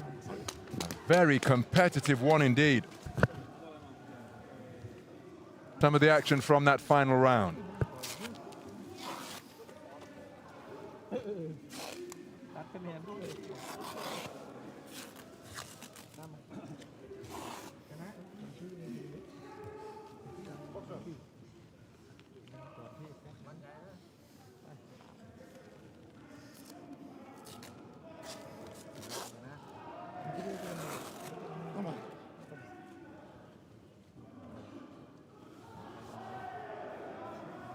Ladies and gentlemen, winner of this bout by split decision is the boxer from the red corner, Rithamon Sansavang, Thailand. And it is Rithamon Sangsawang, the boxer from Thailand, who prevails on a 4-1 split to go through to the quarter-final stage. Yislan Barrera Aura, the skillful Cuban, eliminated here in the round of 16. An incident-filled contest, 2 warnings issued per boxer,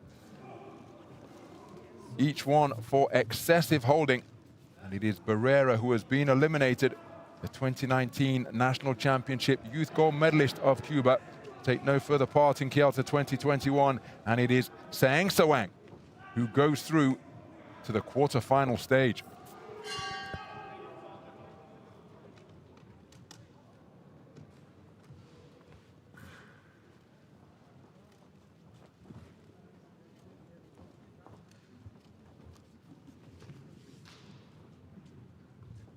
Ladies and gentlemen, bout number 183 in ring K. Men's light fly 46-49 kg.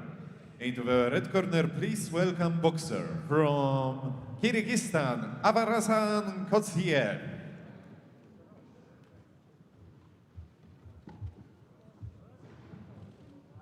And his opponent in the blue corner, representing Russia, Robert Badalian.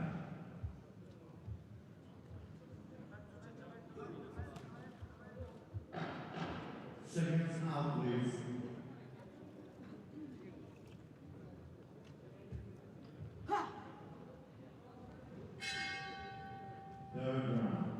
Judge assignment 1, Czech Republic, 2, Bosnia and Herzegovina. So these then the judges who will score this one. They come from Czech Republic, Bosnia-Herzegovina, Argentina, Moldova, and the United States of America.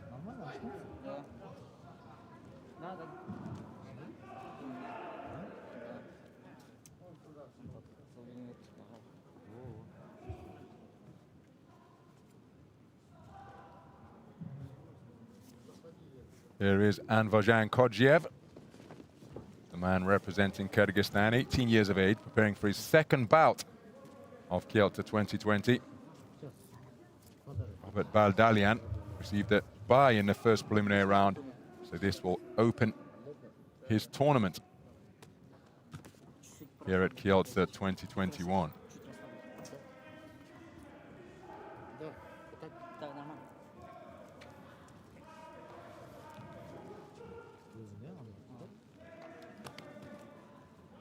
So our referees from Chinese Taipei.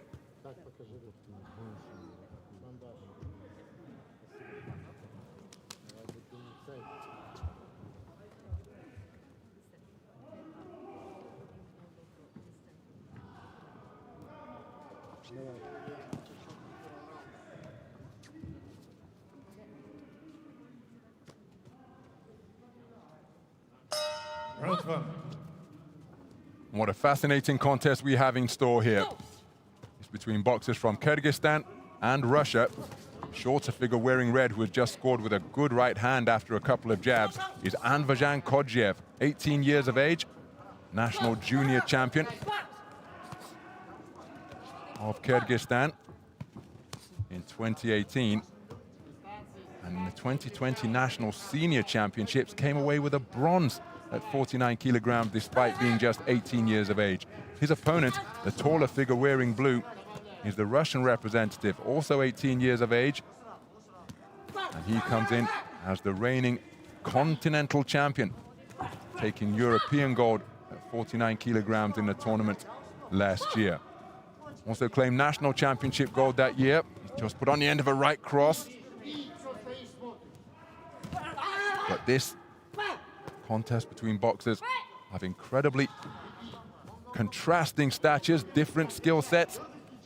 But Kodjev, a confident, bustling little switch hitter, who uses quick feet to get into range and then strike with rapid fire singles like that, and he's used that right cross twice against his taller opponent.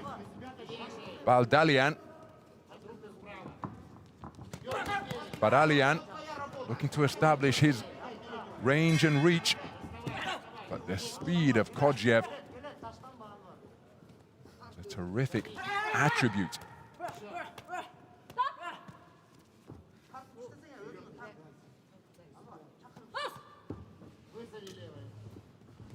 Oh, that's a solid right hand to proceed that, to tee off in that reverse 1-2 for Kodziev.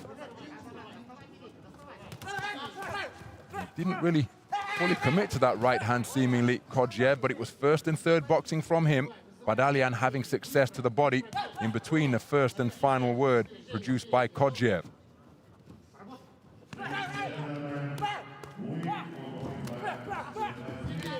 And again, Kodziev really aggressive in the pocket.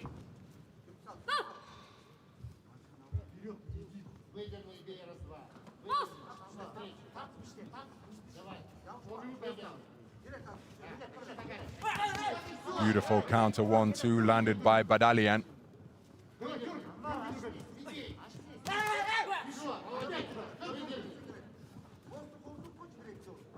Kodziev looking to trigger those attacks once again. Another exchange where both men enjoyed success. Switching his feet. He's adept at switch hitting as well as he looked to counter with the right hand. Very good opening round, and the two men just checking one another out as the bell sounded, as if to say, okay, it's going to be that type of contest. Plenty of give and take in that opening round of high skill.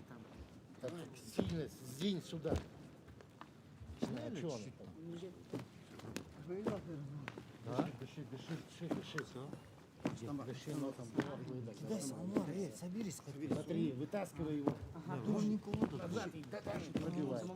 Вызвал его, побежал. Раз-два, навстречу. Закрутил головой. Давай. Смотри, Джанда, эй. Немножко хрен.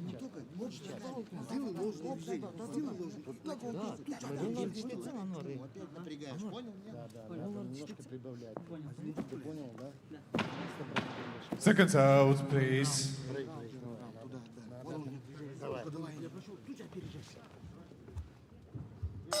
Round 2. Into the second round then. Blistering start by both boxers.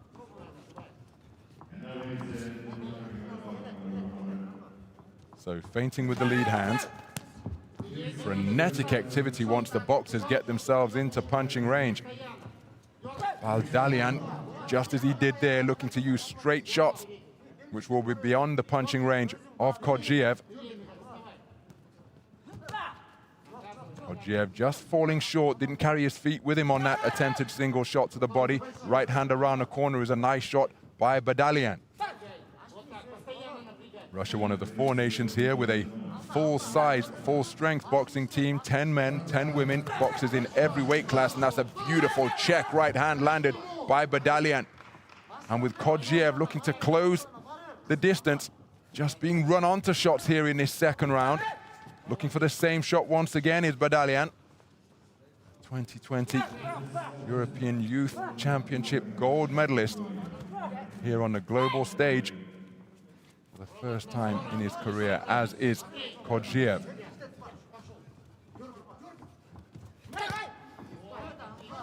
Kyrgyzstan, it's a 9-man boxing team. Oh, solid right hand landed. It seemed to come from a mile away, but it still found the range from Kodziev. The 9-man squad of Kyrgyzstan without a 91-kilogram heavyweight boxer. No women on their squad, no 91-kilo heavyweight either. That counter right hand is proving to be a reliable shot for Badalian.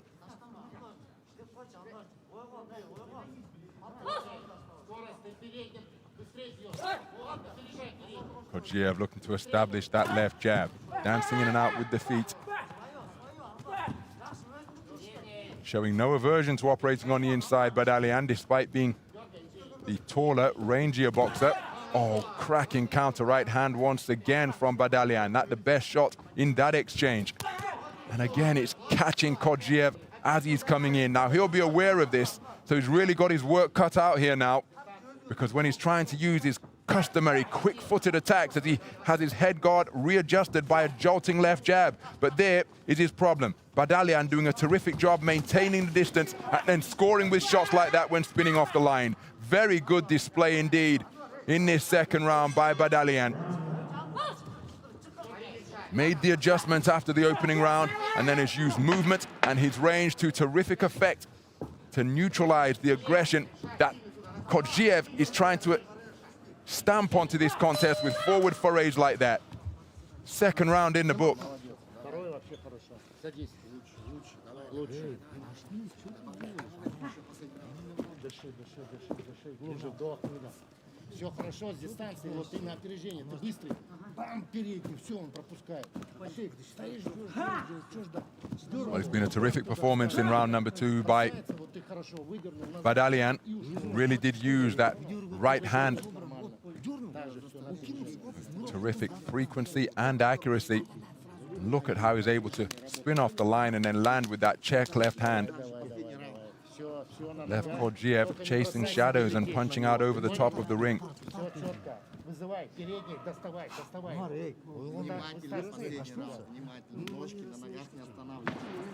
Давай, пошел. Second out, please. Выдерни на себя теперь.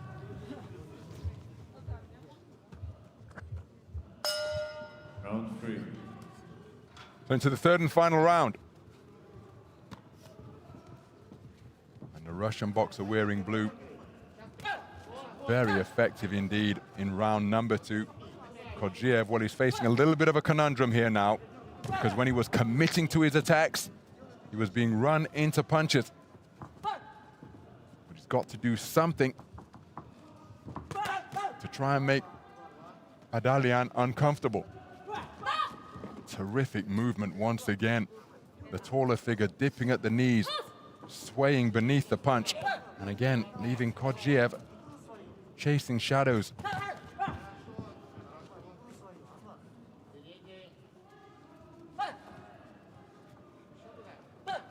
There's a beautiful counter left hand landed by the man in red. Made Badalian miss and then uncoiled a left hook. But that's his challenge, to try and get inside and not be beyond punching range when launching his attacks. So can he double up the attacks? Because he's made to miss there. He was countered. The final right-left in that cluster of punches from Badalian effective, but then Kodziev pinning Badalian to the ropes and having some success of his own. Can he keep him confined against the strands? Badalian has demonstrated in the previous round that he's comfortable when on the ropes and possesses the presence of mind and indeed the footwork to spin off and counter when seemingly trapped against the ropes. That's a hard right hand landed by Badalian. Again, swiveling the head guard of the man in red. Same shot once again. Kodziev, time against him. And the longer he waits, the more he's going to need a finishing shot or combination to get his man out of there. Just trying to confuse his man. But Badalian remaining concentrated and not being bamboozled by the movement being put in front of him, but he did get put on the end of a left cross.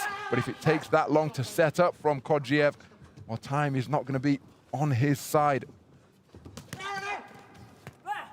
So the dancing, the darting, the dodging served him well because he was able to land with a crisp left cross. But it took an awful long time in terms of the context of this bout to work his way in to land that effective, eye-catching scoring shot. There's a nice left jab landed by Badalian.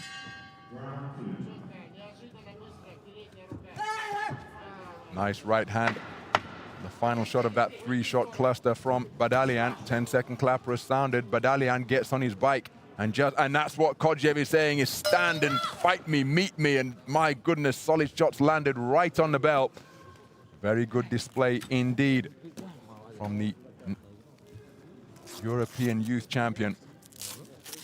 Kodziev certainly had his moments, such as with some eye-catching singles, fancy footwork in evidence from this skillful little boxer from Kyrgyzstan. We await the verdict. Badalian, very good indeed. put clear daylight between him and his opponent in rounds 2 and 3.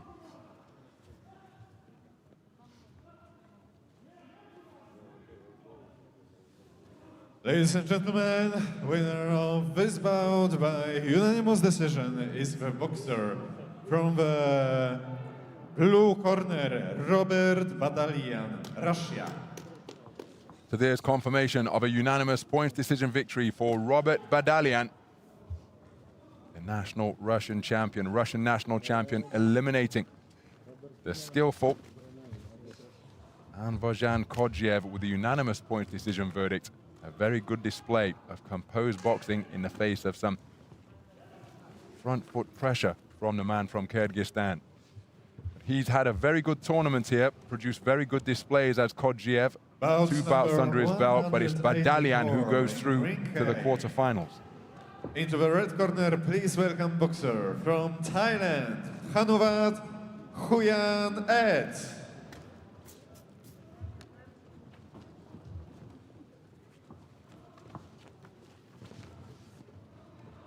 And his opponent in blue corner, representing Azerbaijan, Azrak Babirov. So we move up to the 56-kilogram bantamweight division. This one between boxers from Thailand and Azerbaijan. Judge assignment 1 Kazakhstan, 2 United States, 3 India, 4 Scotland, 5 Italy. Referee Tina Poletan. So here then are the judges who will score this one. They come from Kazakhstan, the United States of America, India, Scotland, and Italy.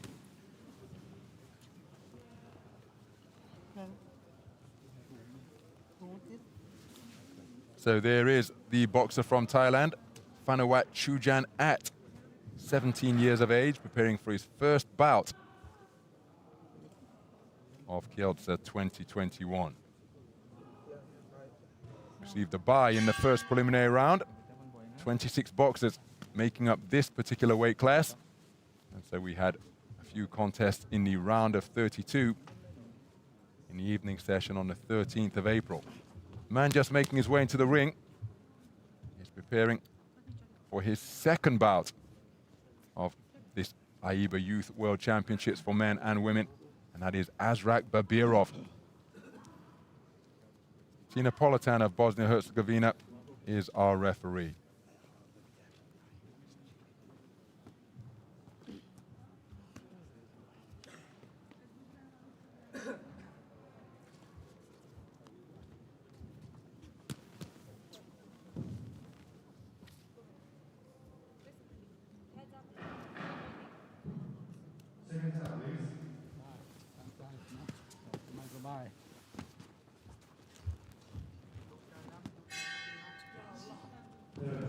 Oh my goodness, now that's bit of a false start, because that was the bell from ring B, not ring A.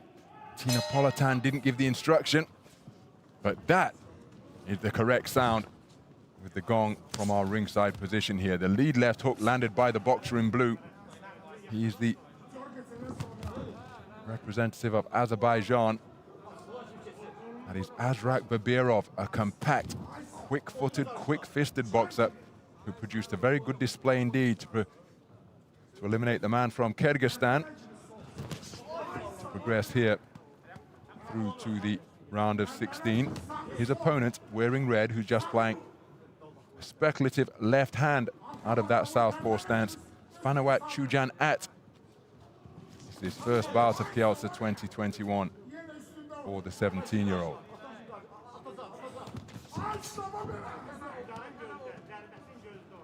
So contrasting methods in evidence here with the two men going about their work. Far more languid with his movement is the southpaw wearing red. And look at the quick twitching movements of the boxer in blue, edging his way forward.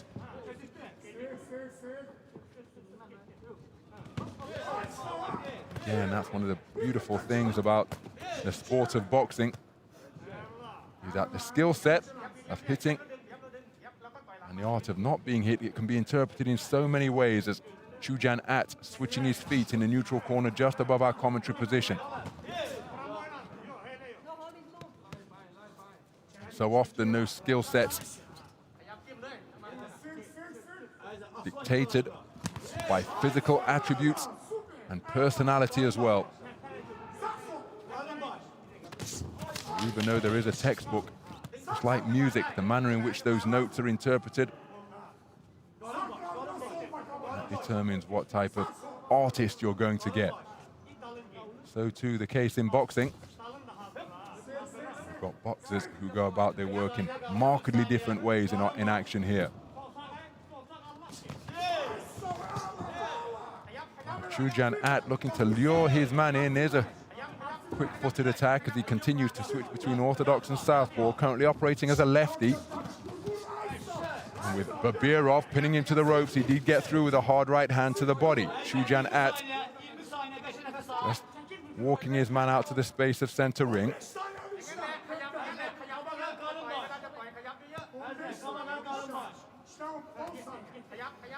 So closing seconds of the opening round.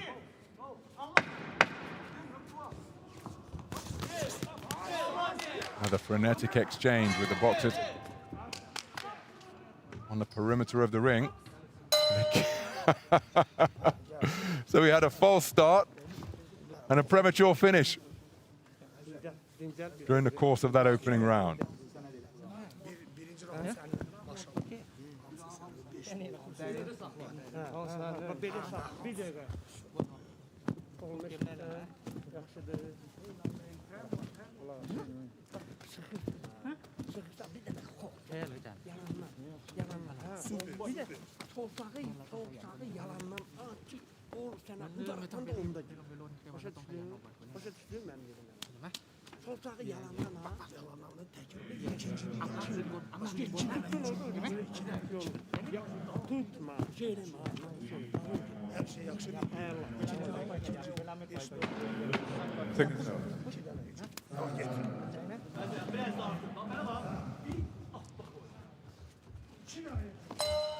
Round 2. So into the second round we go. Azrak Babirov continually stalking his man. Hard right hand dug into the body when Chujan At was trying to spin off.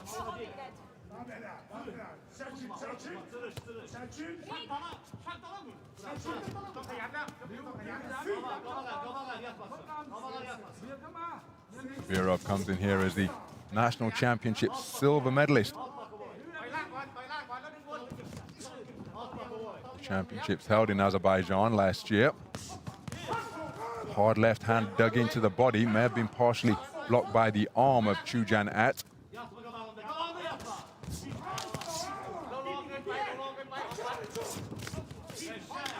Well, Chujan At planting his feet momentarily, then letting clusters of punches go, but he hasn't been very accurate for any consistent period of time. Again, launching a left hand that's off the mark, spins beyond punching distance. There's plenty of activity, but not much effective scoring through this portion of the second round from Chujan At. Counter left hand wasn't too far away from the man in red. Neither boxer, well, they finally did of their own accord, or at their own timing rather, heed the command of break.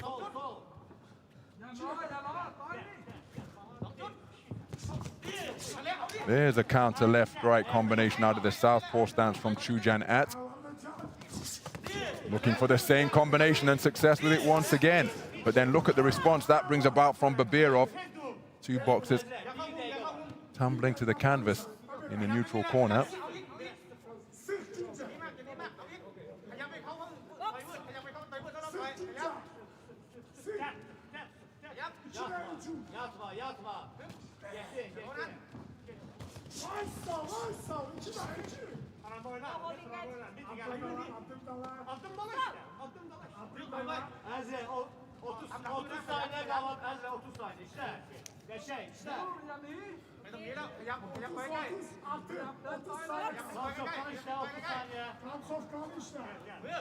So closing seconds of the second round.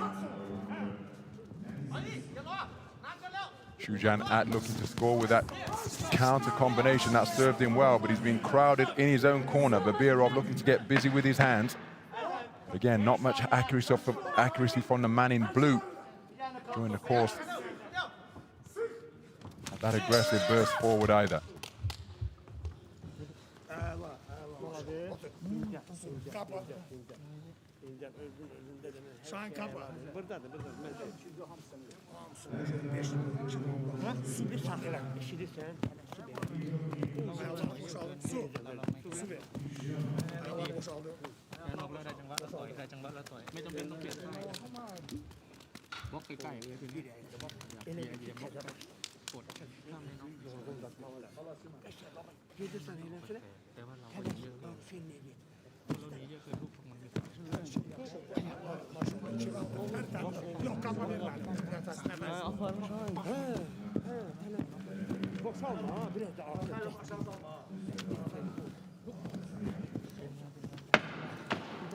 Seconds out, please.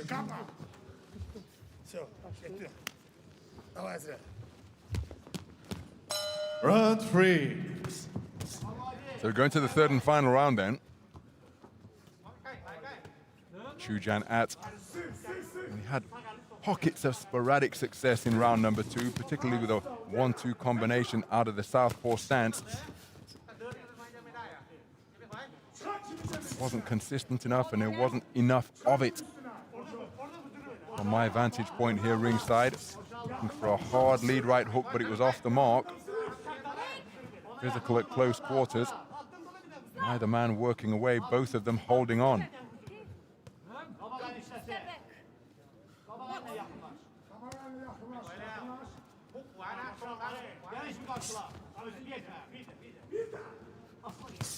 Again, bringing in that speculative right hook was countered by a right uppercut from Babirov.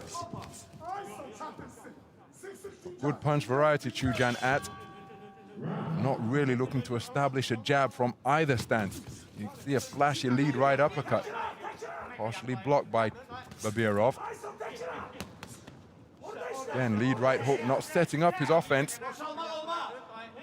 Looking for the power shot.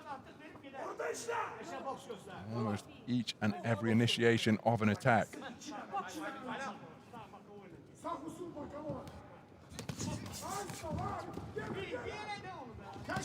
Same thing once again, swing and a miss from Chujan At. And looks as though he's looking to take his man out with one single shot. Not setting up anything, not varying the speed or power of his work. Everything's a full-blooded launch here in the third and final round. Same thing from the backhand. And Babirov is finding this rather easy to read.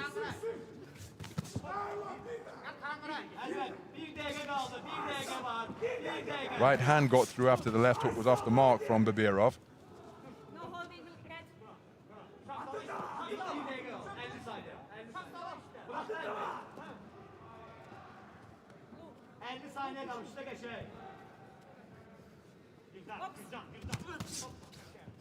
Solid left hand landed by Chujan At on the resumption. Right hand landed with the inside of the glove by Babirov. Again, big swing and a miss from Chujan At. He's countered the right hand to the body. Plenty of desire, plenty of commitment from Chujan At in pursuit of victory here, but he hasn't really found the accuracy or indeed the volume of punches in this contest to really trouble Babirov.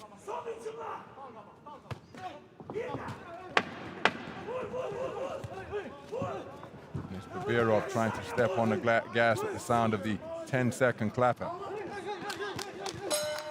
Terrific activity from the man in blue just to stamp his authority on this contest and leave absolutely no doubt that he was the better boxer up there on this 5th day of action. Some of the action from the final round.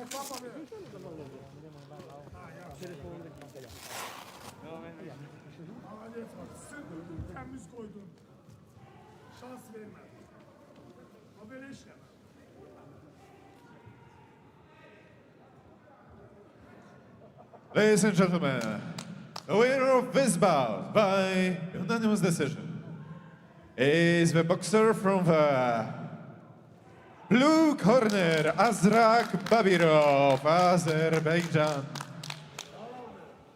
So Azrak Babirov of Azerbaijan goes through to the quarterfinals with a unanimous points decision victory over his opponent from Thailand, Phanawat Chujan-at. Plenty of desire, plenty of determination, but not the skill set to trouble the man from Azerbaijan. And it is Babirov who goes through to the last 8 in the 56-kilogram bantamweight division.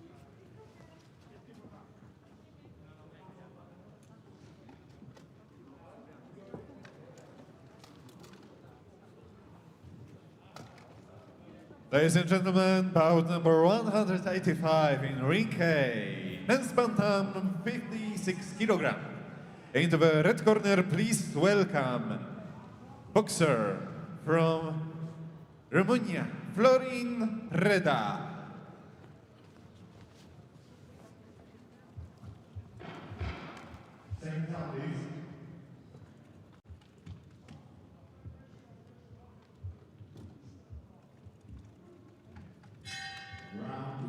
And his opponent from Russia, Alexei Shendrik.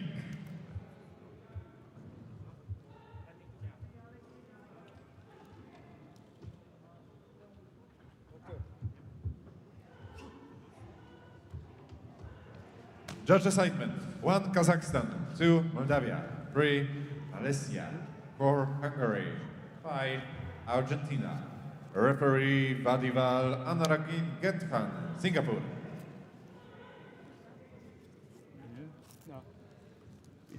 So this contest between boxers from Romania and Russia. The man wearing red is from Romania, Adrian Preda, 17 years of age. The man who will take up residence in the blue corner. As our referee from Singapore just checks the equipment of Preda. This man is Alexei Shendrik, also 17, and he will be representing his nation of Russia.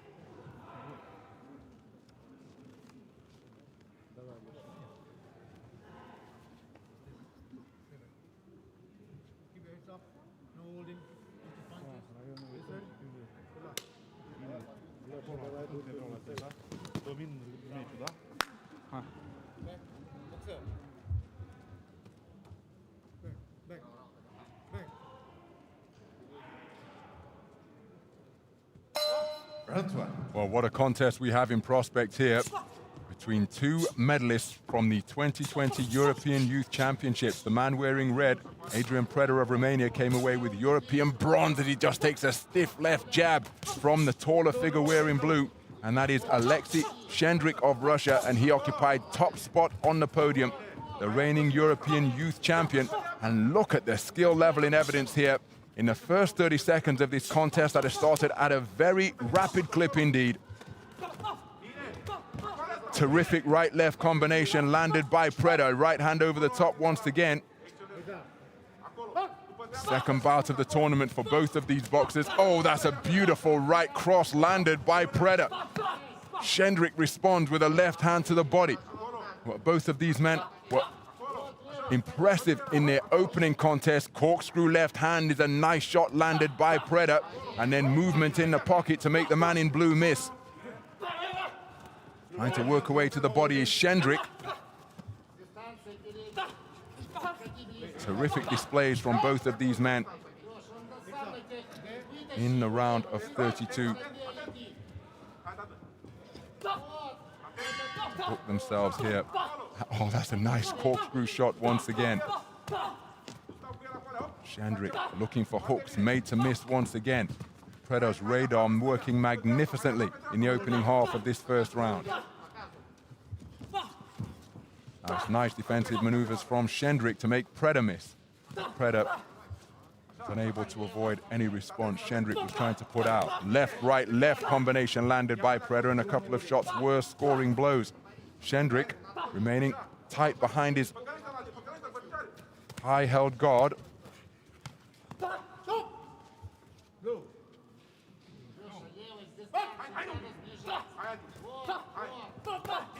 Right hand over the top was a scoring shot landed by Preda.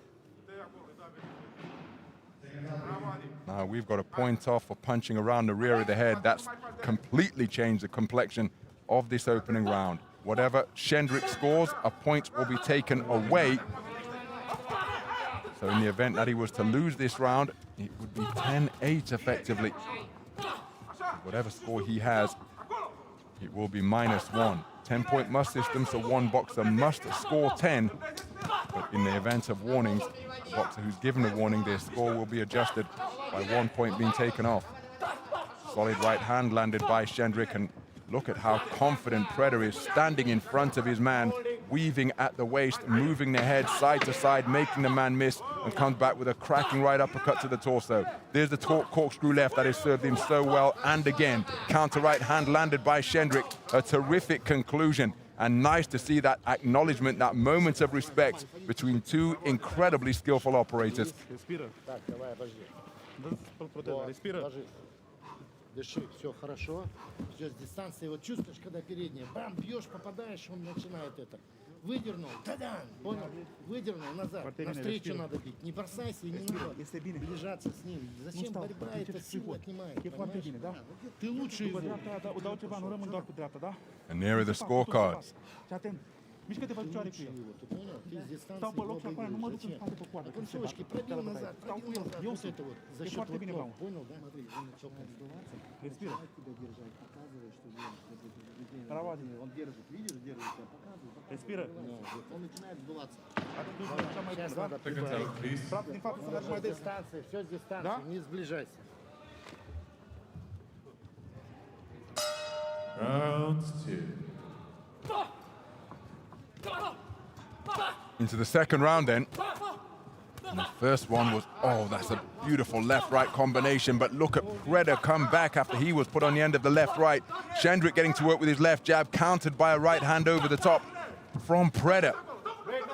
Terrific accuracy from both of these boxers.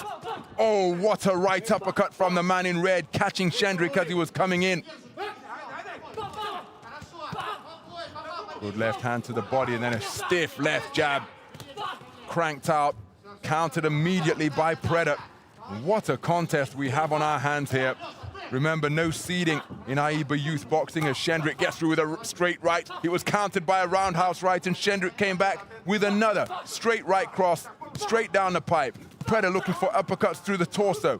Shendrick comes back with a right uppercut. All action affair between these two operators. Right hand over the top is an eye-catching shot from the man in red. Good left hand to the body, nudging right hand landed around the corner from Shendrick as both men test the abdominals of one another, digging in body shots.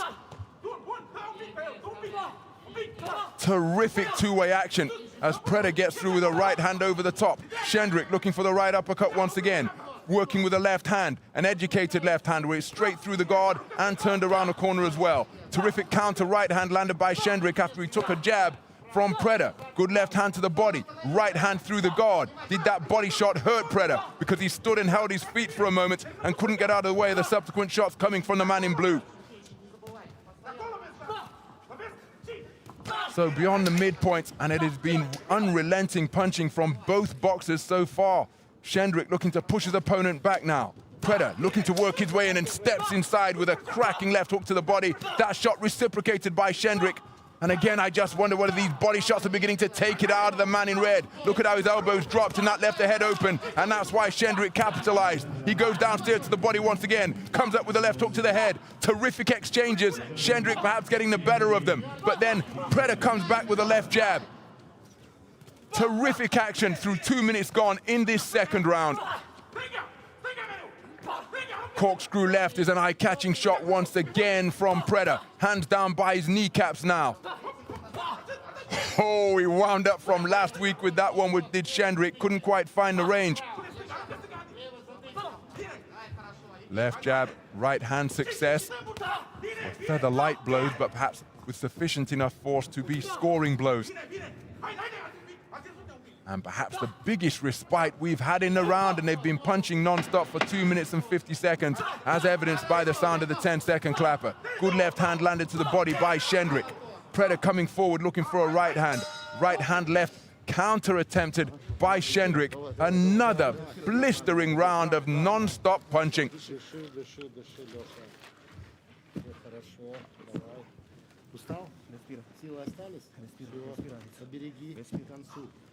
Well, this was absolute quality from both boxers. Sensational right uppercut landed from Preda, roundhouse right, but then countered by a right cross. Fantastic exhibition of skill. Punch picking is quite something to behold.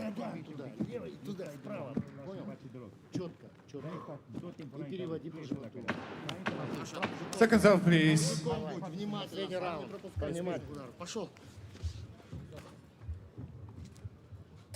Round 3. So into the third and final round we go. And these two boxers producing a contest where the quality level is incredibly high. They've demonstrated just about every shot in the book. They've demonstrated the ability to fight at mid, short and long range, on the front foot, on the back foot. Wonderfully complete boxers competing here at the AIBA Youth World Championships in pursuit of a place in the quarterfinals. Preda adopting a low-held guard once again. Did get through with a snaking left hand. Shendrick, as the two men exchanged jabs, he scores with a left jab, but then was countered by a right hand.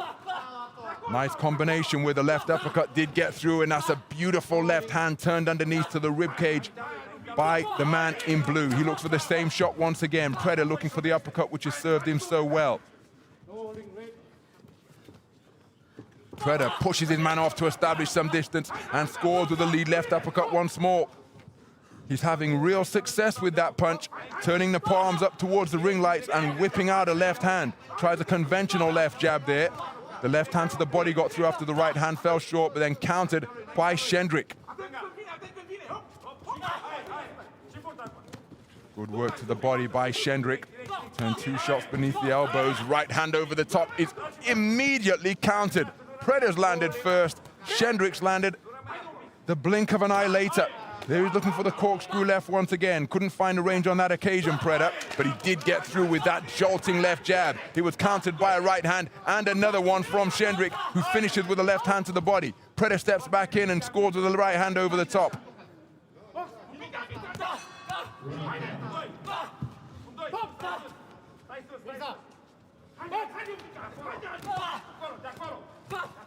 What a left jab, swiveling the head of Preda from Shendrick, but Shendrick remaining concentrated, steps back into the pocket and goes in pursuit of his man. Less than a minute to go.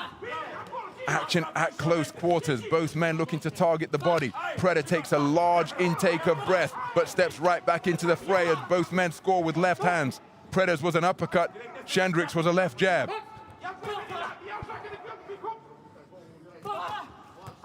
Both men feeling the pace, but they are remaining committed to their cause. Each man in pursuit of the same objective, and that is a place in the quarterfinals of the AIBA Youth World Championships here in Kielce 2021, as Shendrick gets through with a left uppercut. Preda remaining on the outside, looking for that right hand, approaching the 10-second clapper, and the activity level increases once again. Corkscrew left uppercut is a sensational shot from Preda. What has been perhaps his best shot throughout the contest. A roundhouse right found her home. And what a contest we have just witnessed between two reigning European Championship medalists. Shendrick, the champion, facing off against one of the bronze medal rostrum occupiers, Preda from Romania. And the skill level in this one was incredibly high, as was the intensity and the competitiveness. We're going to the scorecards at the conclusion of a terrific bout.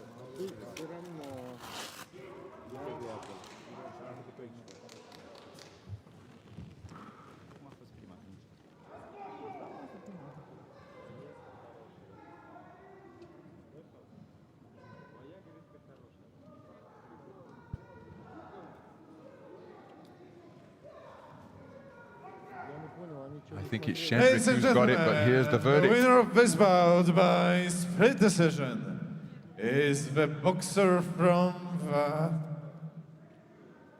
Blue corner, Aleksiej Shendrik, Russia. So Alexei Shendrik, a split decision victor.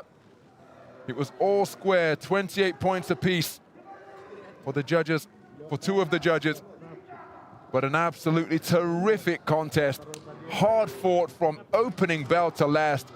And remember, Shendrik issued a warning for rabbit punching in the opening round, but he overcame that considerable disadvantage and managed to box his way, fight his way to a split decision win. And he will go through to the quarter-final stage. And let's give credit to Adrian Preda because he played his part in what was an absolutely sensational contest. 186 in ring A, men's bantam, 56 kilogram. Into the red corner, please welcome boxer from Latvia, Matvejs Prokudins. And his opponent, representing Kazakhstan in blue corner, Yerbolat Saber.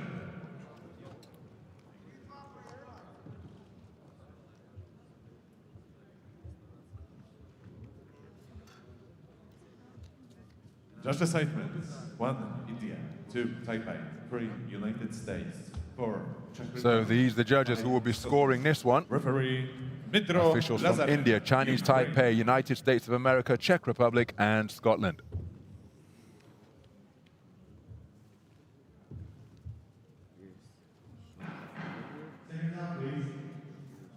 So Matvejs Prokudins of Latvia is taking up residence in the red corner, preparing for his first bout of Kielce 2021.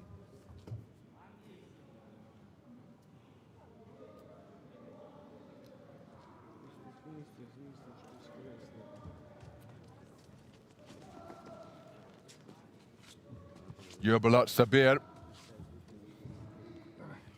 is the man representing Kazakhstan in the blue corner. This is his second contest after an impressive points display, points victory over the man from Kazakhstan. Dmitry Lazarev of Ukraine is a referee. He appointed Gergo Saraz of Hungary the unanimous points decision verdict on the opening day of competition here in the evening session.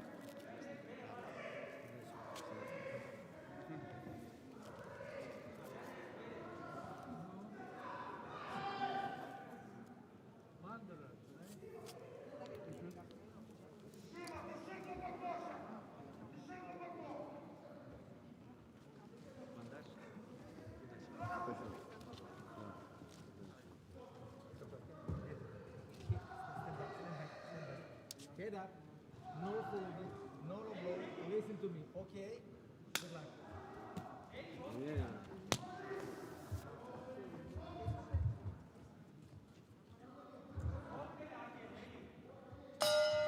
Round 1. So, 56 kilogram bantamweight action, and both boxers out very quickly indeed in this battle of southpaws. The man wearing red is the 2019 Latvian national youth champion, Matvejs Prokudins, 17 years of age. He's facing off against the national championship silver medalist of Kazakhstan, that is Yerbolat Sabir. 19 years old, has had championship success in the past, but comes in here as a silver medalist, having taken junior gold and schoolboy gold in previous years.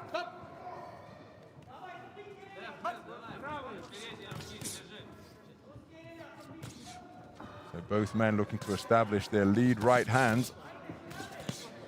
Good right hand to the body and then right jab upstairs landed by Sabir.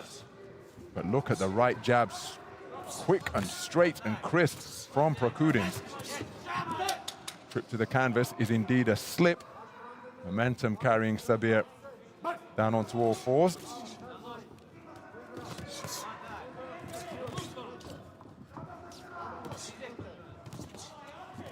Both men really working behind their right hands, but that's a good portion of the round. The better of the exchange in favor of Sabir.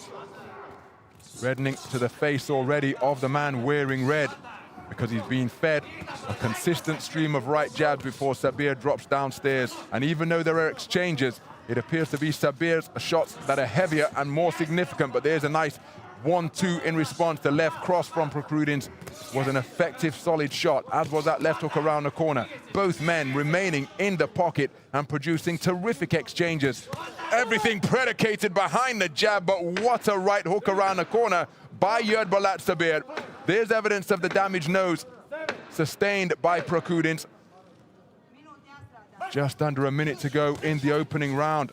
Neither man looking to hide. Prokudins comes right back into the fray and lands with a 1-2 combination, right jab, left cross. Now looking to back his man up, having taken that, and he lands a left cross, which brings about the second standing count of the opening round. What an opening frame we're witnessing here. Two-way action from two skillful, busy southpaws. Right hook around the corner lands twice in quick succession for Sabir. Then he gets to work behind the jab. Prokudins looking for his left cross, the same shot that brought about a standing count.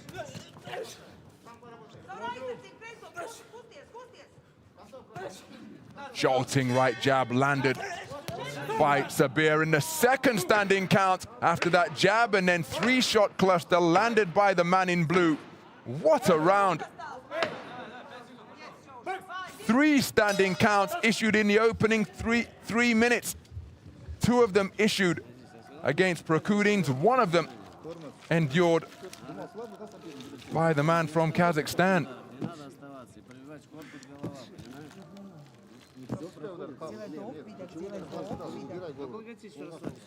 Well, this was absolutely non-stop action from opening bell to last in the first round.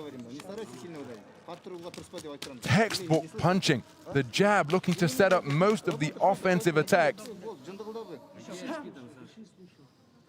And there was the left cross that brought about the standing count for Sabir, forcing him to spin around. But 2 standing counts taken by Prokudins. Now remember, there's a maximum of 4 standing counts permitted per contest. And if they continue at this type of clip, this bout may not go until the final bell. The 2 men march out to center ring and stand right on front of the logo once again. Right on top of the logo, I should say. Jabs being exchanged, both men looking to employ head movement, but simply can't avoid the lead hand of the other boxer. Sabir looking to go down to the body now. Oh, that's a solid left hand landed by Prokudins. Sabir trying to come back with his own offense.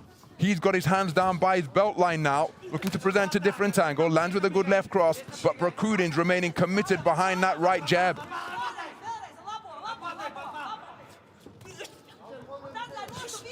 Prokudins again looking for that left cross. Now, who can implement some variety here? Who can perhaps implement a change in tempo, a change in direction? They're both fighting for that prime real estate at center ring. Neither man looking to get on the back foot or go to the ropes. As a jolting right hand lands from Sabir, then a left cross once again. And it's Sabir perhaps just getting on top during the course of these back and forth exchanges. But Prokudins probably sees things differently as he lands with another jab during that exchange of lead hands.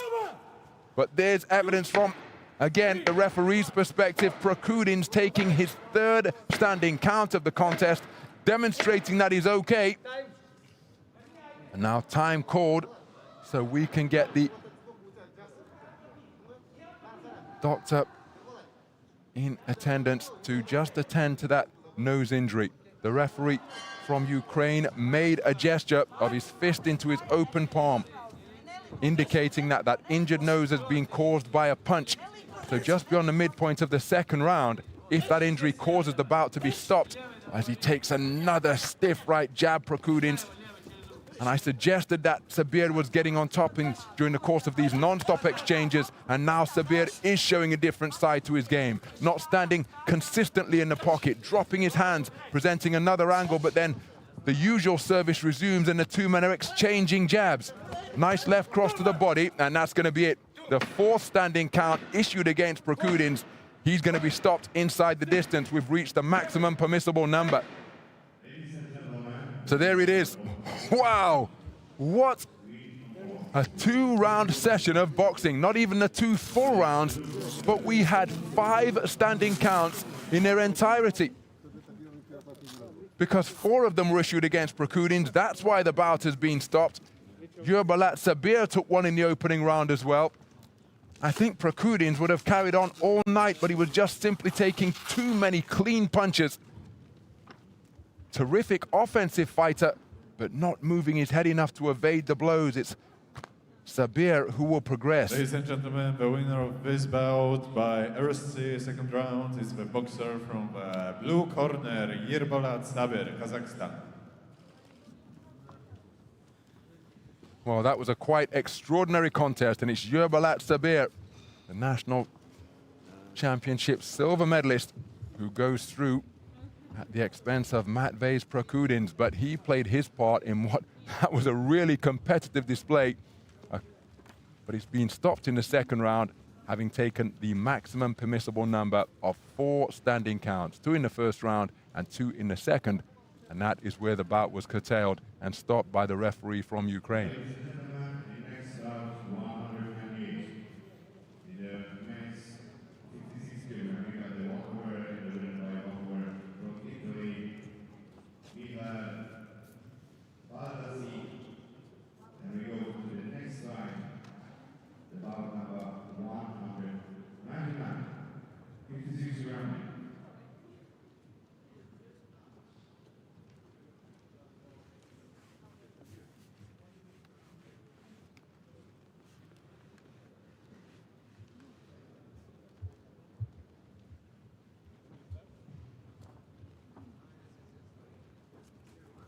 Ladies and gentlemen, bout number 187 in ring K, men's bantam 56 kg. Into the red corner, please welcome Saide Ivan Horta Rodriguez del Rey, Cuba.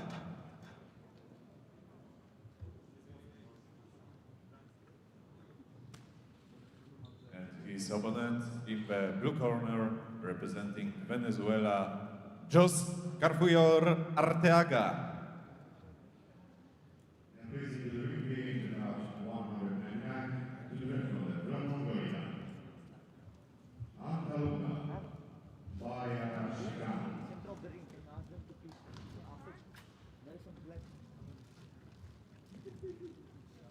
So they're the judges who will score this final bout of the 8th session of boxing. From Bosnia-Herzegovina, Malaysia, Singapore, Moldova, and Croatia.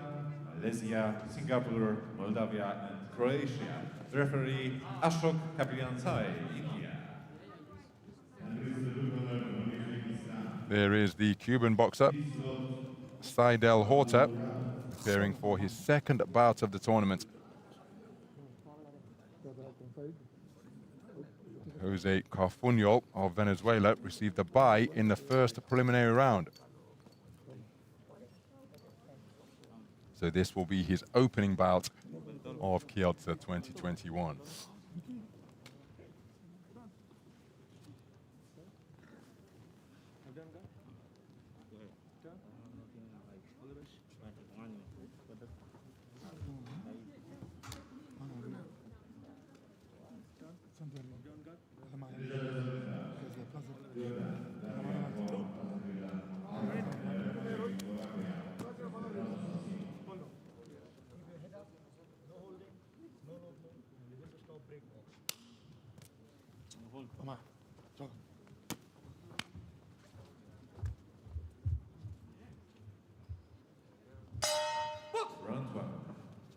So bout number 187 is the 12th and final bout of this 8th session of boxing.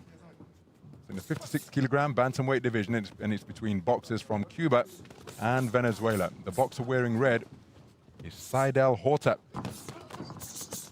2019 Cuban national champion, and his 2nd contest here in Kielce 2021 was a very good display in his opening round bout to eliminate the man from Belarus, Kirill Levanku. His opponent, wearing blue, just falling short with that attempted right hand, is Jose Carfuñol. He's part of a three-man Venezuelan boxing team. His teammates competing at 69 kilogram welterweight and 79 kilogram middleweight. So he very much the smallest boxer of the trio. Porter looking to establish that lead right hand.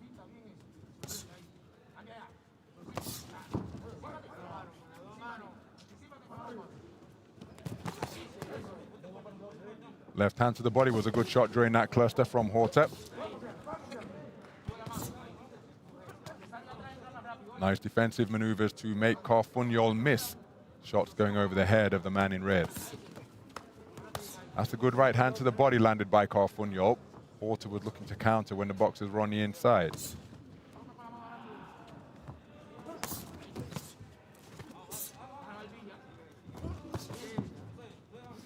Nice left hand land on the inside by the southpaw in red.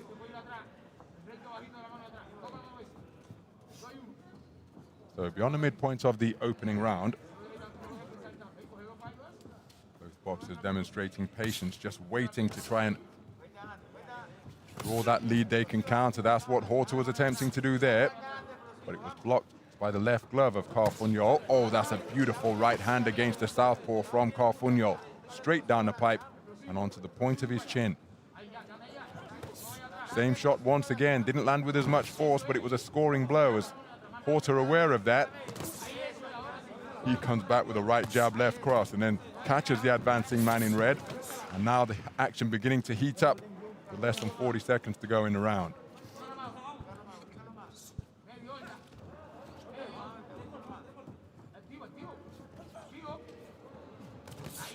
Right cross success once again from Carfuñol. Nice defensive maneuvers in the pocket, bobbing and weaving after dipping the knees from Carfuñol. So Horta onto the back foot, looking to counter out of his own corner, spins back to the space of ring center.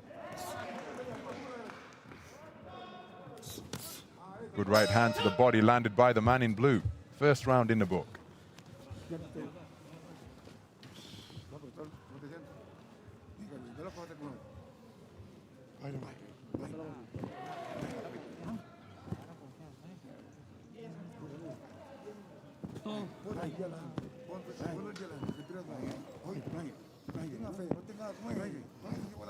Some of the action from that opening round.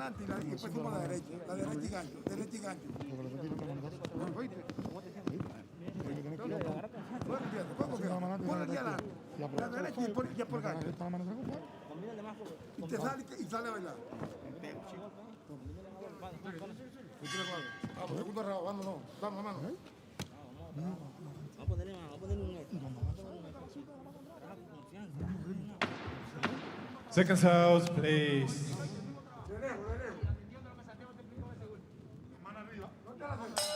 Round two. So into the second round then. This battle of reigning national champions. A skillful affair indeed. Carfuñol has used that right hand to good effect. Continues to go in search of it. Horta just looking to quicken the tempo, and look at that for a burst of classy punch picking from the man in red. All started with a rapid fire left cross. So Carfuñol keeping his shape nicely back in the space of the boxing ring, and then gets through with that right cross once again. So point scoring punches coming from the backhand of the man in blue. Whereas Horta's successful forward forays have invariably been in combination fashion.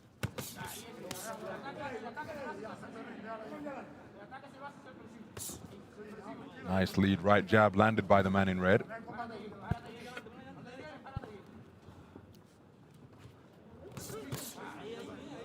Exchange of right hands there as Carfuñol continues to look for that big backhand out of the orthodox stance. That's a cracking right hand landed by Carfuñol. It disorganized Horta, but he quickly regrouped. He's in the pocket once again. I just wonder whether Carfuñol needs to do more here He's having plenty of single shot success, particularly with his rear hand. Perhaps just needs to put Horta under more pressure.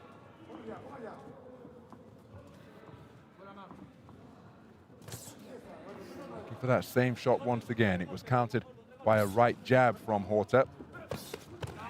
Left-right success, and now Carfugnol is trying to put his punches together. Can he sustain that? He goes in pursuit of his man, but Horta using his feet well. Left hook, right uppercut landed by Carfugnol, as Horta was looking for his own offense at mid and short range.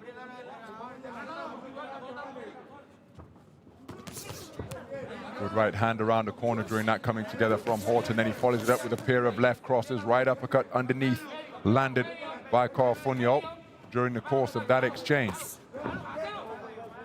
Cheeky little right hand landed from Horta.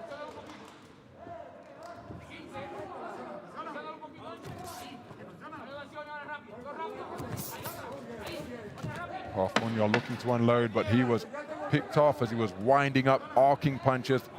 Horta's punches came right down the pipe.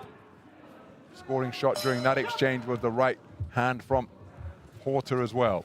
Second round in the book.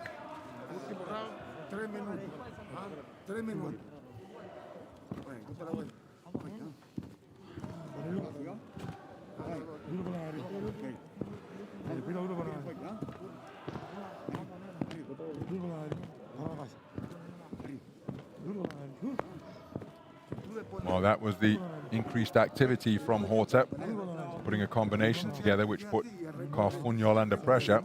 But that was a beautiful right cross landed by Carfugnol. He disorganized Horta momentarily, but he got his boxing back beneath, his boxing stance back beneath him immediately.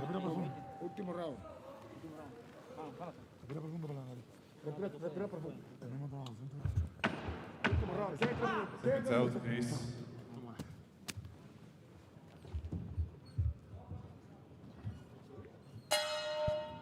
Round 3. Into the third and final round then. Carfugnol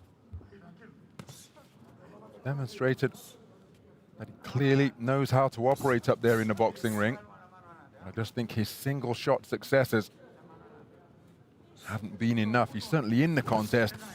I don't think he's winning the contest. As he scores with a single right hand to the body. Nice clean scoring blow. Did double and treble up the jab there. Followed it with a right cross.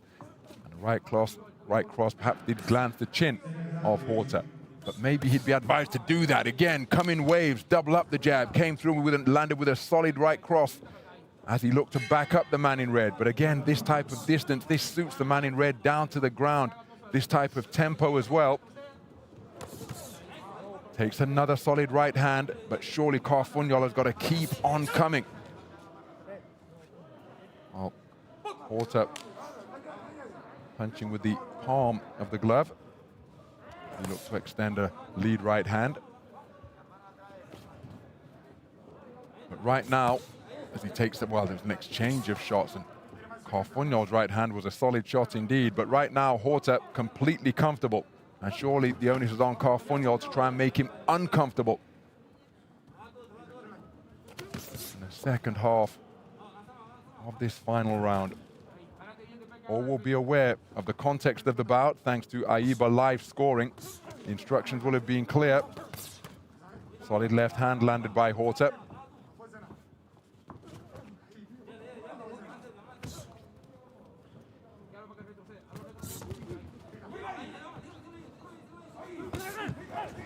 Driving in a hard right hand to the solar plexus is the man in blue, with Horta momentarily pinned near his own corner.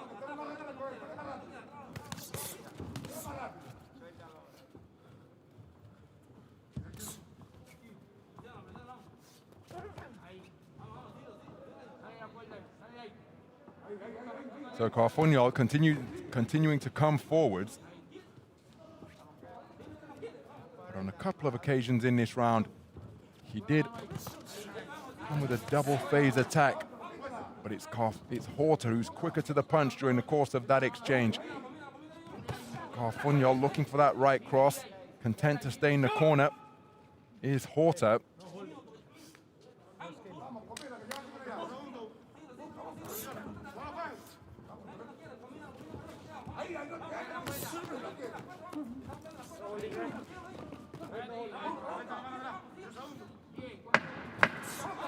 Solid right hand landed by Horta, but he needs a finishing blow here. Lands a right hand to the sternum, but excuse me, it was Carfunyal who landed the right hand, and it's Carfunyal who needed the stoppage. Hasn't been able to produce it. And Horta with a very composed display indeed.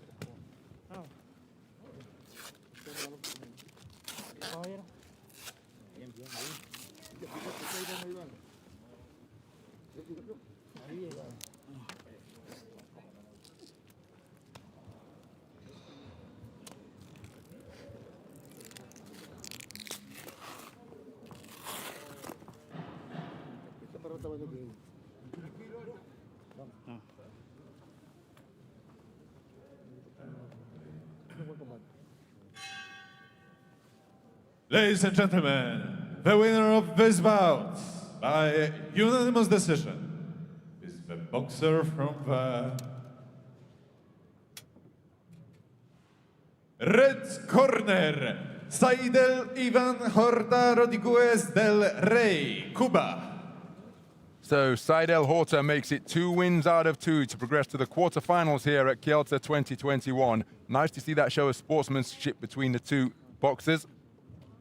Jose Carfunyal, competent operator, had his moments, but just not enough of them to make the man from Cuba uncomfortable, and it is he who goes through to the quarter-final stage of the 56-kilogram bantamweight tournament. Well, that concludes this 8th session of boxing here from the Hala Legionov in Kielce. We've got more action to come, which will get underway at 6 p.m. local time, 6 p.m. Central European time. So that is in just about an hour and a quarter from now, where we've got a further 12 bouts scheduled, and they will come from the women's light welterweight, men's light welterweight, and men's heavyweight division. But we'll leave you here with the scorecard with the results of the 8th session of boxing.